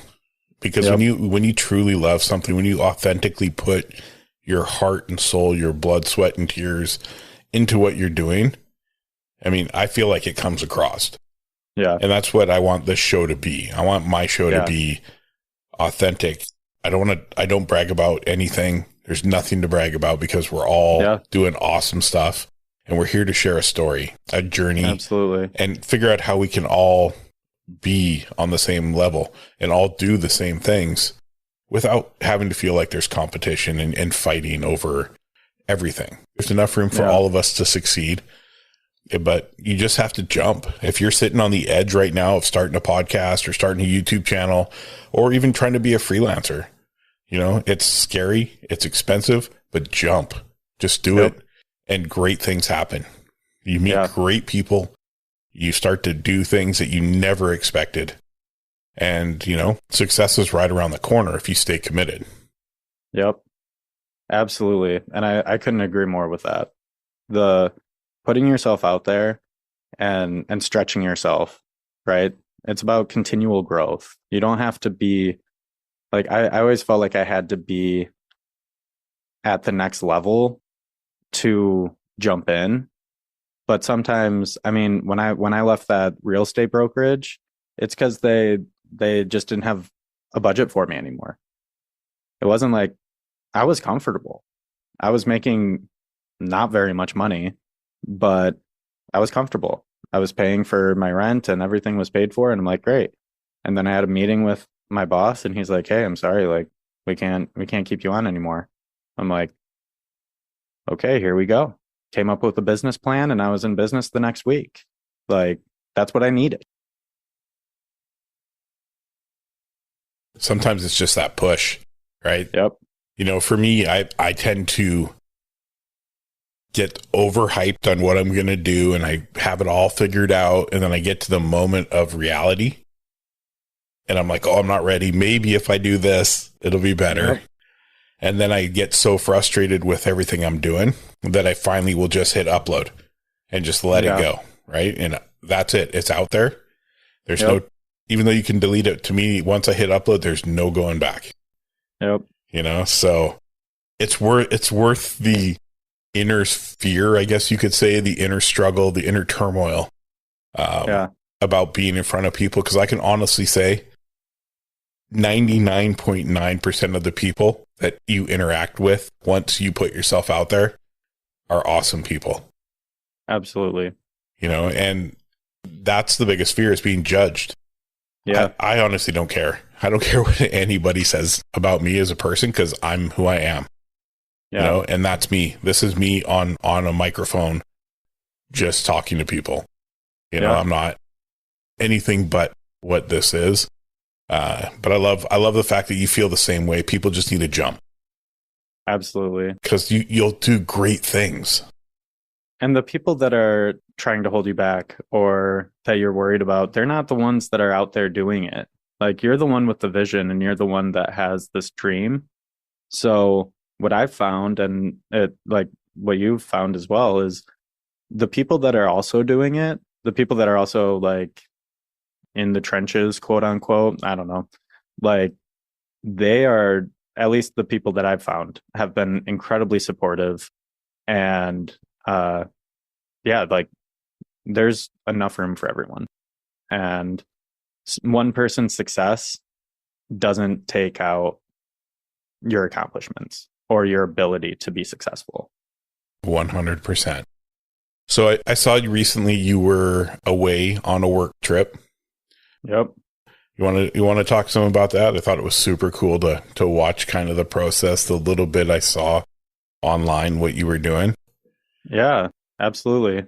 My wife and I just got back like a month ago from a short-term missions trip to Novi Sad, Serbia.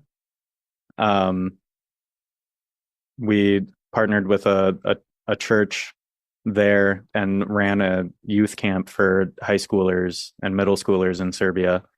And I got the opportunity to teach a photography workshop, which was awesome.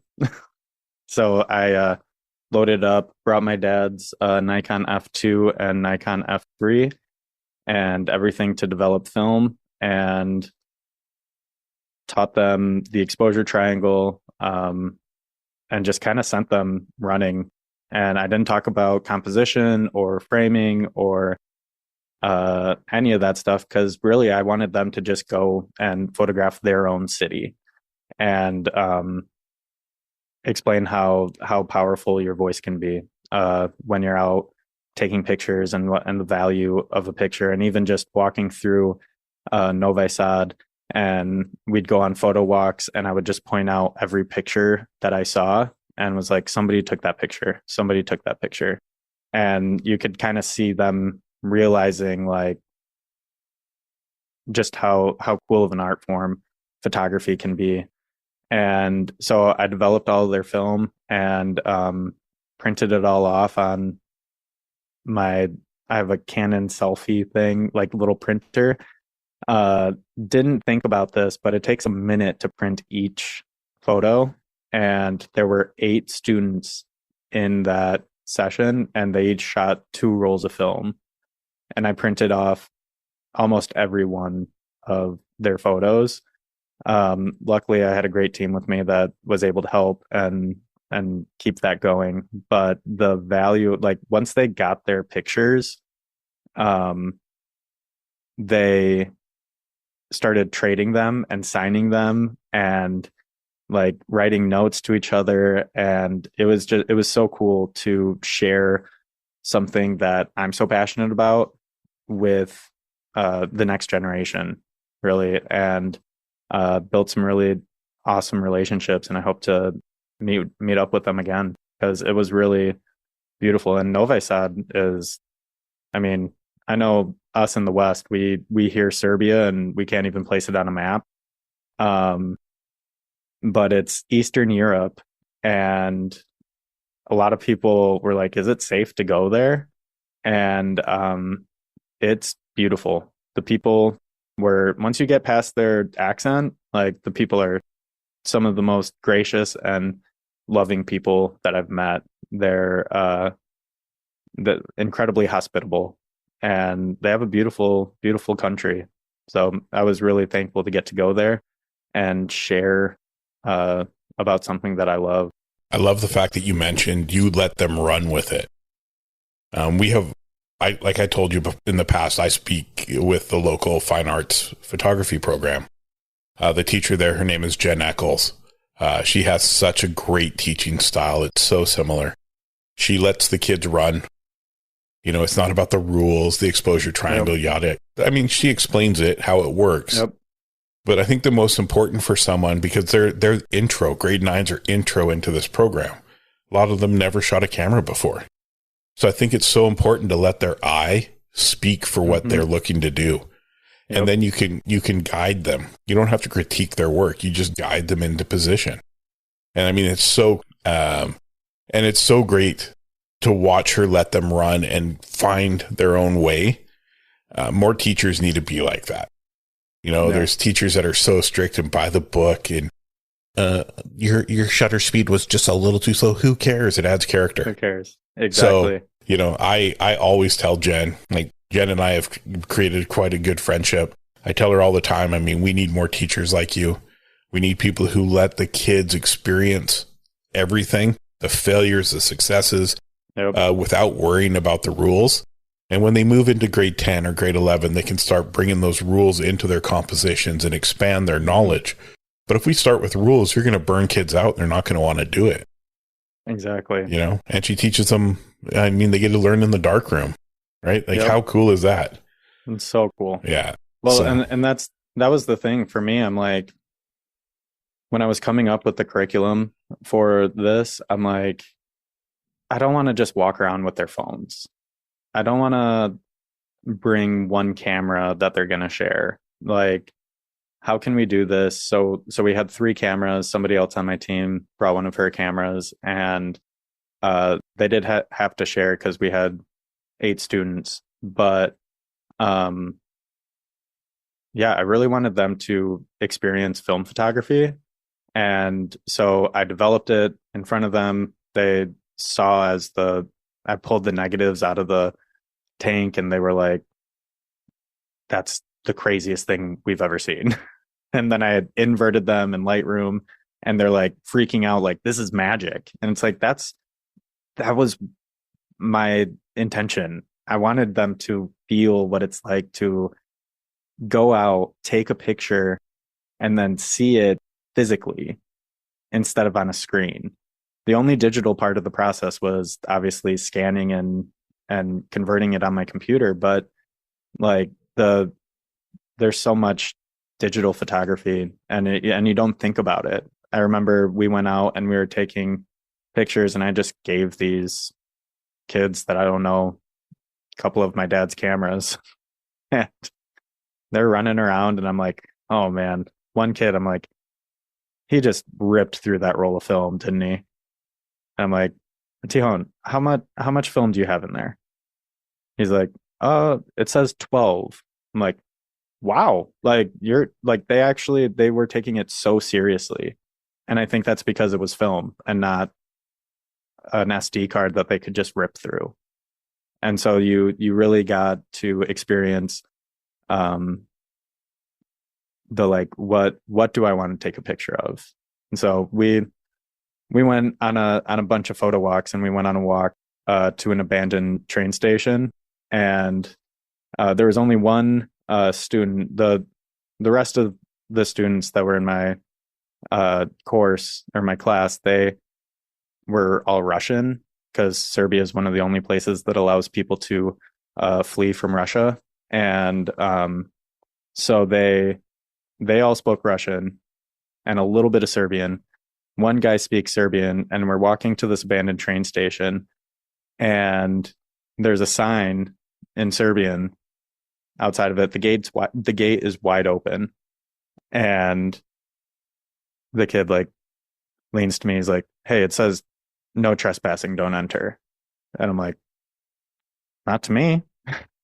and so and so we walk in, and they're just like they're having a blast taking pictures, and this old cranky Serbian guard comes and kicks us out, and we're just like, I'm like, that's part of the experience. That's part of going out there and taking pictures. Like you might be uncomfortable sometimes, but it just kind of like spoke to me of the culture as well. Cause like not for a minute until after was I like, should I be doing this? Like I'm in a foreign country.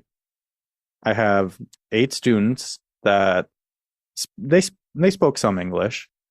And I'm in charge, and we're just going and trespassing, but it worked out. It was great. They took great photos there, so it was worth it. But that's super cool that you just wandered and you found a spot, and they had the experience of a security guard going, "Come on, guys, get out." Yeah, exactly. Exactly. How long were you there for? 10 days.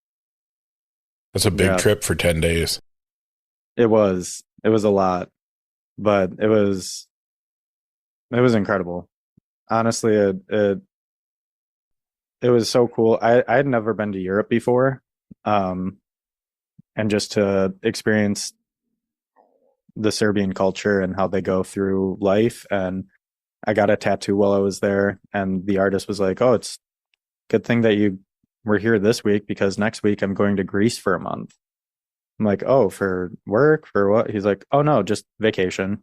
I'm like, he's like, that's really what you have to do. You have to take 4 weeks to really get into vacation mode. I'm like, I don't even have 4 weeks of PTO. Like, yeah, my wife and I were talking about that this morning.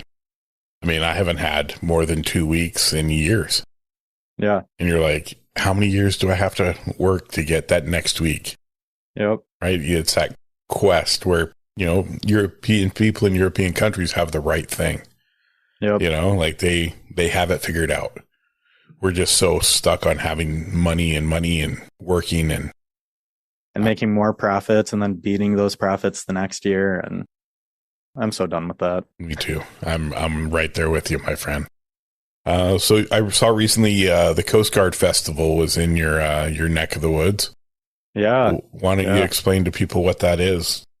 Yeah. So Grand Haven, where I live, is Coast Guard City, USA, which is something that we take a lot of pride in. And this festival started 100 years ago as just a picnic in Grand Haven. We've got a Coast Guard base here, and it was just some of the guard and their families hanging out. And now it's turned into the largest gathering in Grand Haven during the year.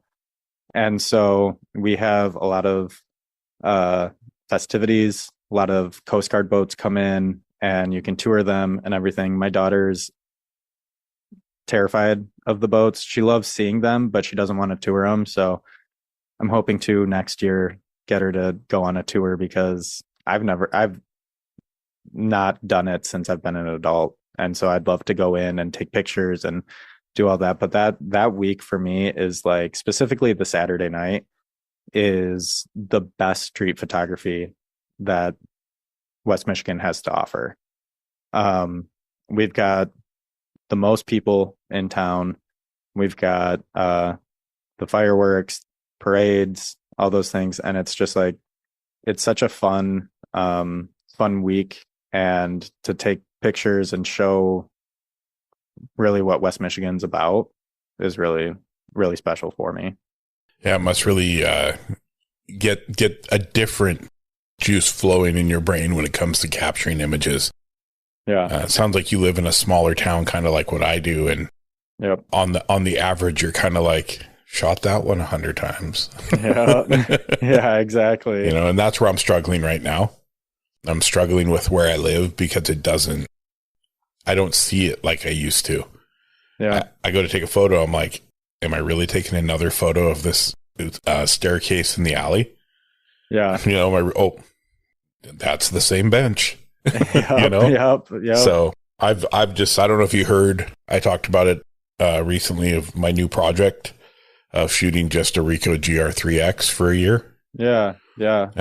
And then creating a coffee table book from the images at the end of it. Love that. I'm just stuck. I'm stuck in my photography journey is stuck. The podcast has taken so much of my time. Yep. That when I go out to shoot, all I'm thinking about is, okay, I have this guest coming on and this guest. So I have tomorrow, and then I have the 31st, and then I'm not going, well, that was the original plan. I've got a couple of people now that who have responded to come back. So I'll make exceptions, but I'm really in my schedule currently. I have you tonight. I have one tomorrow morning, and then I have one on the 31st. And then I'm good until January for episodes. Yeah. So I'm going to really I'm just going to try to get back. I'm going to record video and stuff during this time, but I'm going to really get back to just trying to capture moments. Yep. The Ricoh is no slouch. It's going to do what I need it to do. And I think showing people that there really is no limitation to what that camera does, it will be a big success. And I have the telly for it. I have the 1.5, so gives me a little bit of a portrait setup. Nice. But it fits in my pocket. I can put it in my shirt pocket when I leave for work, and you don't even notice it. So that to me means everything. Absolutely. We'll see what I can do in a year. Hopefully when I come back, I can come back into the Leica system, but yeah, I just felt, we talking about more about like the financial stuff. I just felt like I put my family in a weird position. There was no room anywhere for something to happen. Yeah. And I'm like, oh, so keeps you up at night, right? I have this uncanny ability to fall asleep. If I'm stressed, I fall asleep even faster. Really? Oh, I went through it when I was raising my kids by myself for 10 years. It was so stressful, barely like scraping by. Like there was the line between like middle class and poverty, I guess, or lower middle class and poverty. And I was on that line. I had 4 kids. I was working 2 jobs, keep a roof over their head, no car, nothing. Just work, pay the mortgage. The next paycheck, pay the bills, put some more food in the house, just really scraping by. So I learned when I was stressed out or we didn't have I didn't have enough food for myself to eat, that I could just go to sleep and I'd forget everything. So I got this ability to just go to sleep. Wow. But then now I go to sleep, but then I wake up at 3 a.m. and I sit there staring at the ceiling for 2 hours going, oh yeah. Oh no. Or you get this string of people coming in like, hey, okay, we're going to offer you this much money to do this for us.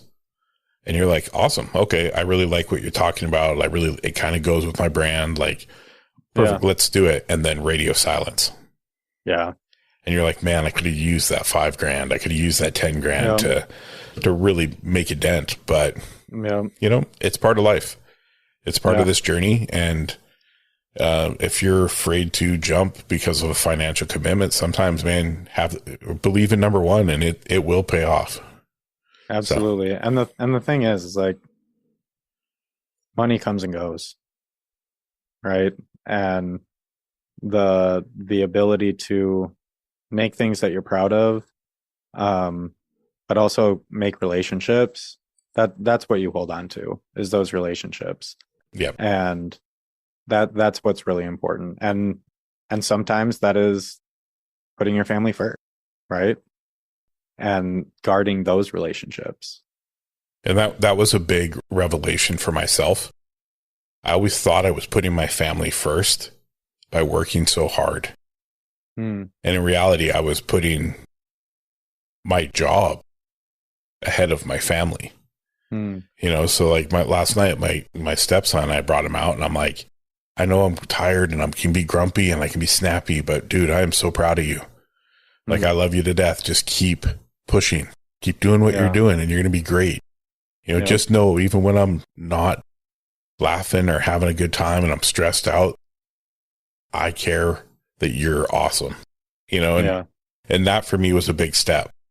I have a real big problem being vulnerable, asking for help, things like that. And through therapy and through this podcast and having friends like you, you know, and Dave and Ainsley and all these people who are like, it's crazy because we met on the internet and we've just had these face to face, but like, you guys are my friends. Like exactly. You know, like I care about, like I follow you along. I'm like, oh shit, he's over here. I'm going to, okay, so I'm cool. He made it. Like, you know, it's weird. It's like a weird thing. Like, but I'm stoked that you did your trip, but I'm also stoked you made it back safe. Right. Like, it's a good feeling. And, you know, I go to Dave a lot because he's started just a little bit sooner than I did. And he's doing fantastic, but he's also had a lot more people throw some shit at him where I'm like, all right, am I crazy for thinking this? And he's like, no, man, you're on the right path, or whatever it is he tells me. But it's really cool to have a group of people that I can reach out to. Yep. Right. It helps me avoid so many weird little pitfalls that I could fall into.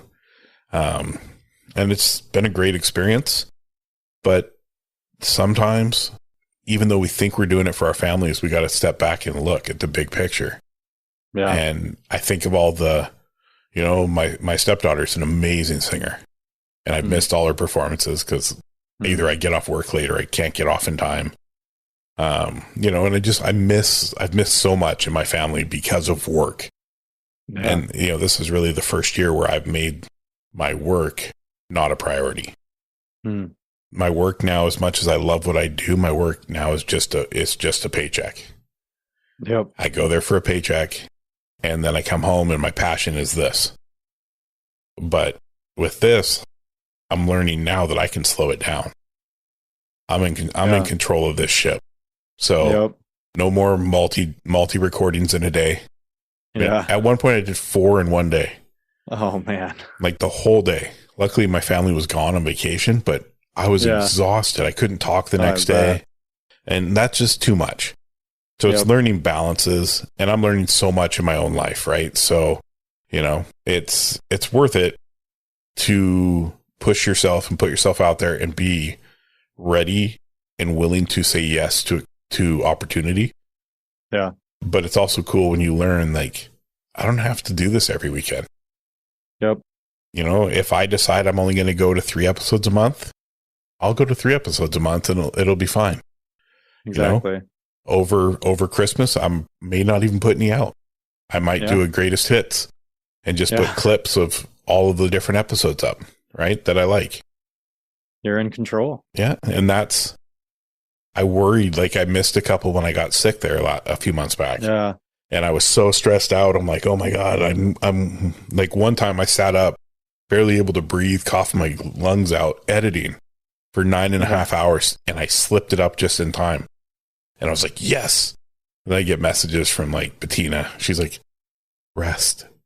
Yeah. And so then the next week I didn't do one. And and I struggled with that. I struggled with the not putting out the episode. Yep. I'm like, oh, I'm letting people down. But that's not really what it's about.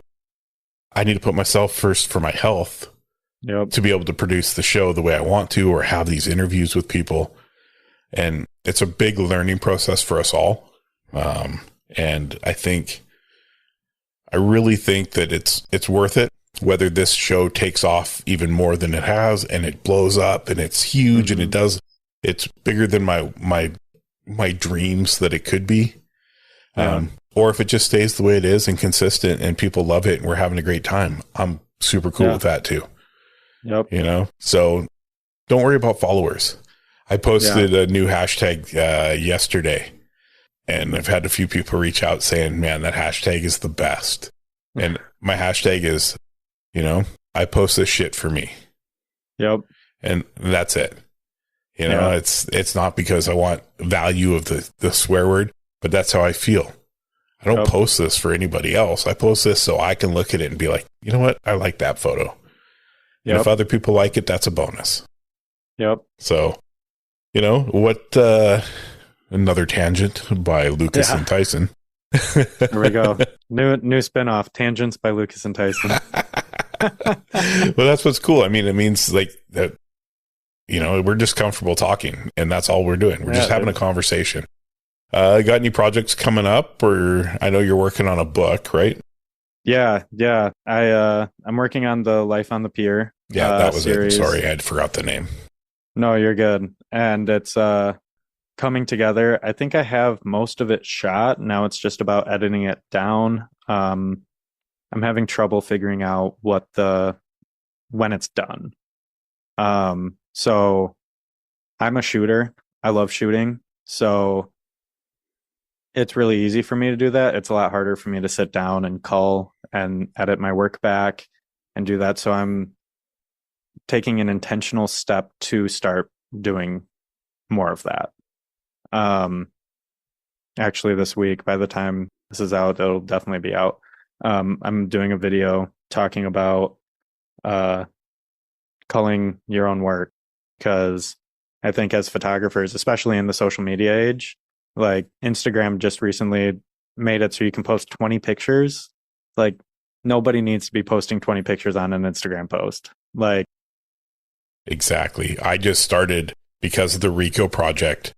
I don't want to share the images from the book. Yeah. So I've been battling. So I'm going to ask you, I have 2 names that I'm going between right now. This is strictly for Rico images that are still awesome that I want to post, but they're not going to be in the book. So the first one, I'm an 80s hip hop guy. So I love 80s and 90s rap music. So the first one is based on a children's story by Slick Rick. So it's called The Rico Story. Okay. And then the one that I actually really like, it's long, but it's really, doesn't matter to me. It's, I left my Rico in El Segundo from Tribe Called Quest. And you got it. That's great. You got That's it. Great. That's why I like it, because it made me laugh when I said it. Yep. And then I had one other one, because I was a huge Public Enemy fan growing up, and it was Black Rico in the Hour of Chaos. And then I was like, oh, that one's really good, but it might push buttons in a way that I don't want it to be pushed. Definitely. So everybody likes a Rico story because it's simple. Yep. But man, I left my Rico in El Segundo.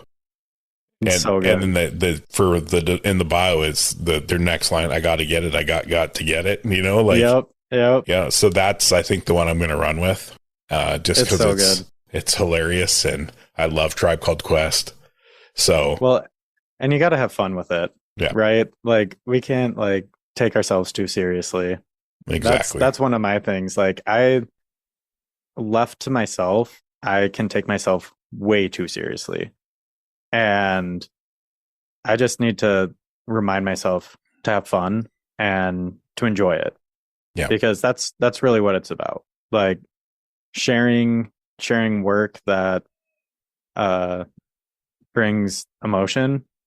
That can be fun emotion, that can be laughter, that can be joy. And so that's what I'm really looking for right now, is just sharing stuff that means something, even if it's just fun. Exactly. And what I know, and for the podcast here, the mental health aspect is huge. Yep. I mean, that makes so much sense. Yeah. if I didn't have a therapist now, shooting photos is my therapy. But what I did realize was I have the tendency to, when something negative gets in my head, I dwell on that for weeks and weeks and weeks. And then I think it's gone. And it's like, oh, wait, I'm over here. Hi, you know? Yep. And I thought I was alone for the longest time in that struggle that I constantly felt. I just had Phil Penman. Okay. Yeah. Incredible. And he was talking about the same thing. Yeah. But he was talking about the pain of shooting 9/11. He was a block away when the towers came down. Yeah. You know, he's photos of people coming out of the rubble. Yeah. And he's like, that kills me still to this day. Yeah. And that he dwells on that too. How do you cope with it, or do you deal with the same aspect? Like something gets in your head and it just sits there. Yeah.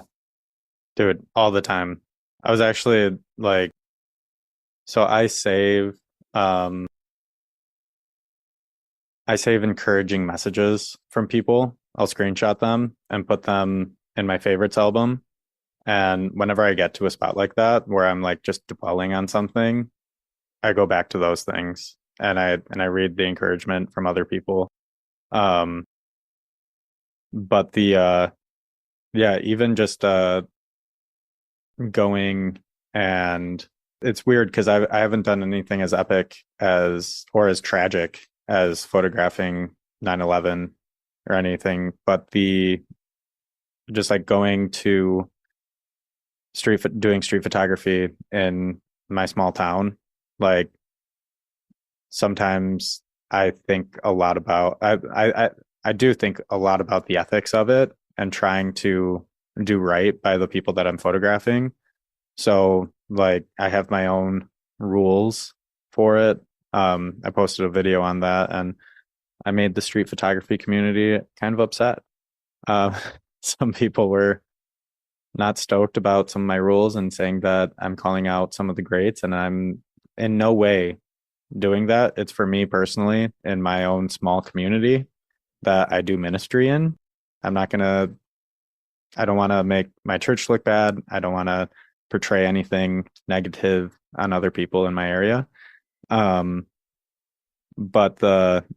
even like just checking myself of like, did I take that picture because I like that person and I want to uplift them? Or did I take that picture because they're dressed a certain way? Or like, and I never want it to be from a judgmental standpoint.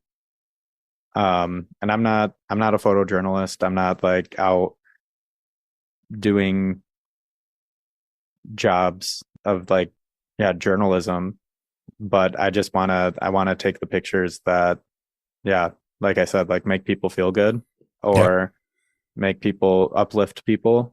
And sometimes I think that there's definitely some characters out there that they're like, you know what, they want the attention and they look awesome doing it. So I'm gonna take the picture. Yeah. I mean, I'm a huge fan of Bruce Gilden. Would I be able to shoot the way he does? No, but there's a huge misconception on him as a person. Yeah. You know, they think he just does this and doesn't have a soul and doesn't care. Like he's got his world famous image of the Yakuza guy. Yeah, that's what it is. Yakuza. And I heard from a reliable source, like that he saw them across the street and he walked up and graciously asked for permission to capture that moment. And they said yes. So he captured that moment. Then they think he's always just throwing the flash in your face and taking the photo. Right. And, you know, he's got he is New York. Like his persona, the way he talks, that's just New York. That's not him being rude. Yeah. That's just what he knows. So I have the same as you. I don't post. We have a homeless problem in the town I live in. Yeah. I have one photo that I post. I seem to reshare it every couple months because it's a homeless gentleman who I've shot numerous times. Great guy, buy him coffee, you know, whatever I can.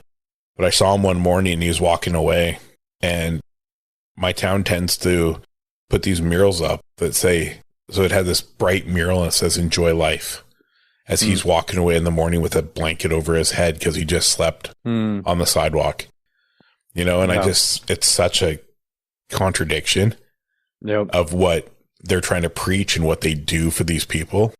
And a lot of times people, if you just talk to them on the street, they're so willing to let you take that photo, but you get a photo and a story. Yeah. And it makes it so much more important and so much more personal. And if they say no photos, please, I don't want to have a photo of myself. No problem. Thank you. Have a great day. And sometimes that's just a human connection. You see them 2 weeks later or a week later and they're like, oh, take my photo, you know? Yeah, exactly. And I've always struggled with that because I'm a big guy. And, you know, when I walk, I'm apparently intimidating. I don't know. But like, I'm a teddy bear. I love people. I want to hear your journey. I want to hear your story. You know, I'm sorry you're in this position, but like, you're still a human. Yep. You know, even a good morning as you walk by, you can see it in their face when they look at you like, did you just talk to me and not tell me to leave? You know? So spreading positivity as much as possible, letting people know that you're there. And like you said, work within your own ethics, right? Yep. Whatever your ethical boundaries are, that's cool because that's you. Not everybody's are the same. So people bashing you for having your own personal rules of how you capture an image that you made a video on and you put up on YouTube to help others who maybe feel the same way, that's ridiculous. Absolutely. But a lot of times people want to post negative comments because they just want to see their words. Yep. They're just looking to have that moment, right? Hoping you respond so they can show everybody, this YouTuber just responded to me. Look at this guy. To get he's that a jerk. Well, or get that moment of fame with their friends. Yep. You know, but we're people. Every creator that's on the internet that is putting out huge work, we're working our butts off, putting out stuff we love. Man, we're people. Like we're human beings. We're not doing this, you know, and I'm in no way putting myself in the higher upper echelons of anyone, but I'm doing exactly what they're doing. I'm hustling.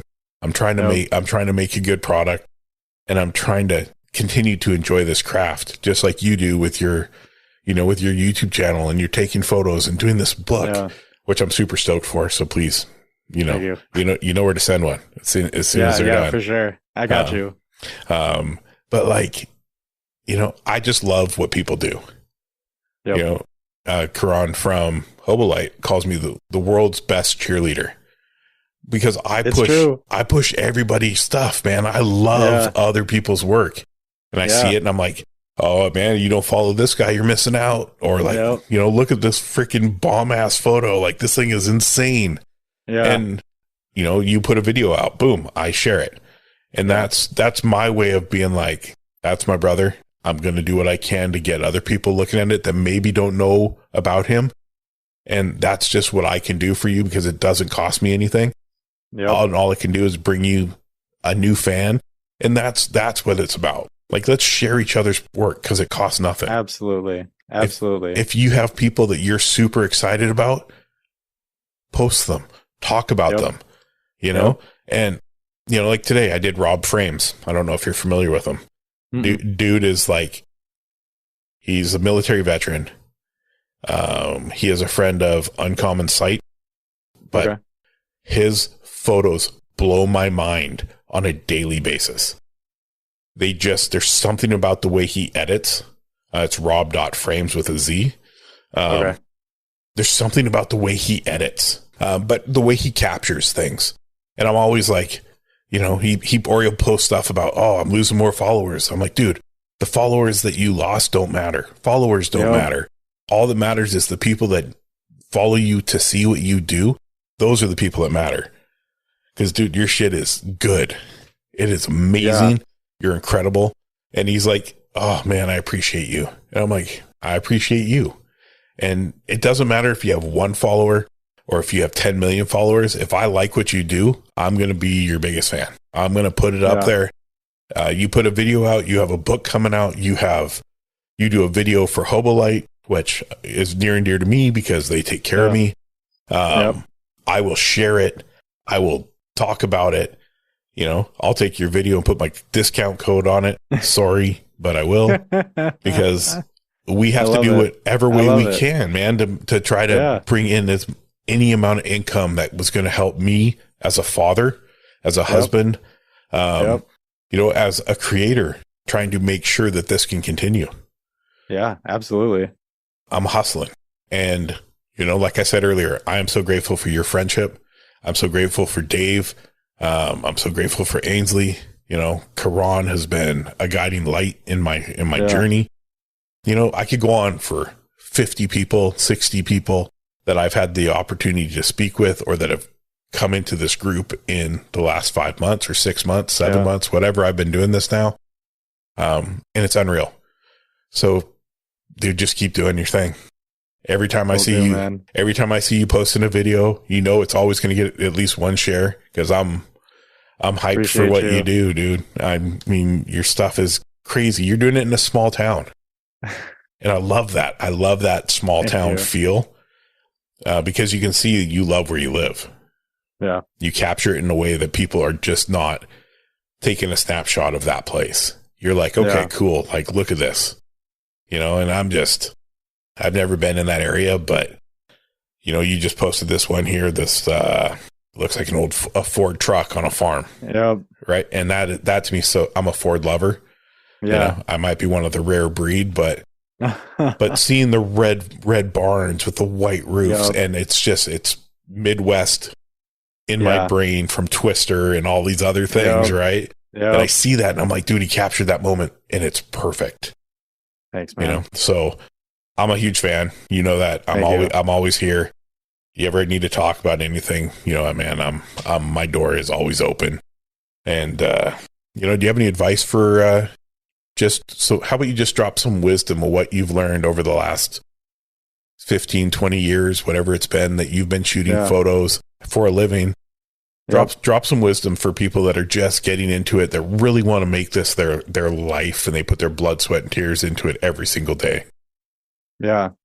Well, first of all, right back at you about all that stuff. I love you, man. And I really appreciate your friendship. And it's what you're doing here is incredible. So I'm doing the same stuff.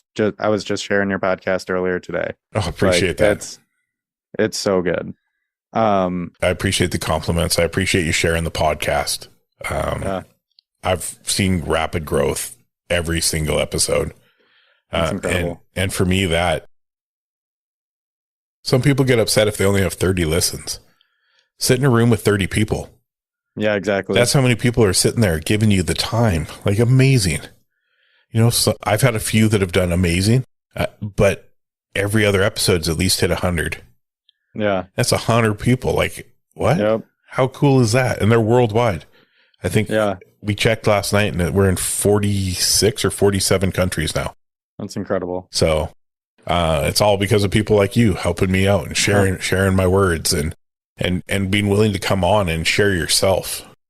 Mm-hmm. Right. So, I definitely appreciate you, man. So let's finish off with your wisdom and, the best places for people to find you and potential ETA for when this book's going to drop. Yeah. So, I think as far as wisdom, if you're trying to get into photography, make it your full-time gig, go freelance, do YouTube, whatever that looks like, be in-house, just kind of more of the same. It's a simple tactic, but just put yourself out there and jump, and the gigs will come, the work will come. But more importantly, you'll grow as a person and you'll grow as an artist. And then that's going to keep propelling you forward, and creating things that you love will always draw people in. If you're passionate about it, then people are going to be interested in it. And along those lines, just building a community. I mean, we were just talking about the community of creatives that we're in relationships with. Like, we can't do this alone. Like, so much of what we do, so much of being a video editor, being a photographer, being a YouTuber, podcaster, is sitting alone with headphones on, working on your laptop. And that's not what we're created to do. We're here to be in community with people. And when we can share something that we love with a community, that's when it becomes really special. So just jump in. 100%. I mean, if I didn't have you guys to be like, what do I do? This is weird. Like, Yeah, have you had this before? How do I handle this? Yep. I mean, some of the things that you get sent that seem very lucrative are not stuff you want to deal with, right? And I didn't know that. Exactly. I was like, want to do? You're going to pay me to do what? Sure. Yeah. But exactly. we have to stay. One thing I can add to what you said is when you come out, don't put on a YouTube persona. Just be yourself. Be authentic. Yeah. Like when I see you and like I'm talking to you now and I see your videos, you're the same person. Dave's the same person. Benj is the same person. Reggie is the same person. Like everybody is themselves. And that goes a long way because people read fake really quickly. Yeah. And that is not the way to get ahead. You may be able to put something on that gets you 1 million followers. But man, it's way easier to be yourself than it is to be anybody else. Absolutely. Well, and along those lines, like being authentic to who you are, but also not chasing the instant gratification. I will take my slow and steady climb that I'm on right now over overnight success any day of the week, because it just builds relationships. I don't want anything that's going to make much of me because, I made this video and it had 1 million views and I just got all these subscribers. Like enjoy the process, because you're never going to arrive. There's never going to be, if it's about the subscribers or it's about the money or it's about any of that, you're never going to get there. It's always going to be more. It's always going to take more to satisfy. Just be content with what you have. And I think that will draw the right people. And it's crazy because a lot of people think, oh, you only have 3,000 or 4,000 subscribers to your YouTube channel. But your full-time gig is doing this work. Yeah. You're being paid as a professional photographer, videographer every single day. That is your job. But people are like, you only have this many subscribers. Because it's not my number one. I'm working in the field. Like I do this job. Right. So that's super cool for people to hear, because everybody thinks, well, you're making millions off YouTube. Yeah, exactly. Very few people make millions off YouTube, at least in this field. This is a hard field to make big money in. I've talked to some manufacturers about getting cameras before, and they're like, well, if you weren't in America, you would have one in your lap right now. But USA is the #1 competitive nation for this type of stuff. Yep. Same with Canada. Yeah. I've been waiting on the GFXs, the new ones, the S2 and the 2 and the 6, the 106. Yeah. And they're like, yeah, you're on the list. And I'm like, cool. Whenever they show up, they show up. I'm not going to stress it. Where's the best place for people to find you? Best place to find me is YouTube, Lukas Van Der Lende, or Instagram. I'm trying to post more on Instagram, but really I use it as a messaging app. So if you want to get in contact with me, I try to respond to everyone, because that's what it's about: building relationships and building a community of people that are just excited about creating stuff. So 100%, man. All right, dude, I'm dying in here. It's really hot. You're good. I appreciate you, brother. I appreciate you. Keep doing your thing. And hopefully one of these days we can meet up and create some magic together. 100%. All right, dude. Can't wait. Enjoy your evening. Thank you again for your time, and we'll chat. Thank you for tuning in to another episode of the Life of Phys Podcast. I hope you've enjoyed our show, and don't forget to subscribe and leave us a review. Your feedback helps us continue to bring you content and the stories of our incredible guests. And remember to stay connected with us on all social media platforms. It's at LIFE_OF_PHYS, or on the internet at www.lifeofphys.com. Thank you for tuning in, and have a great day.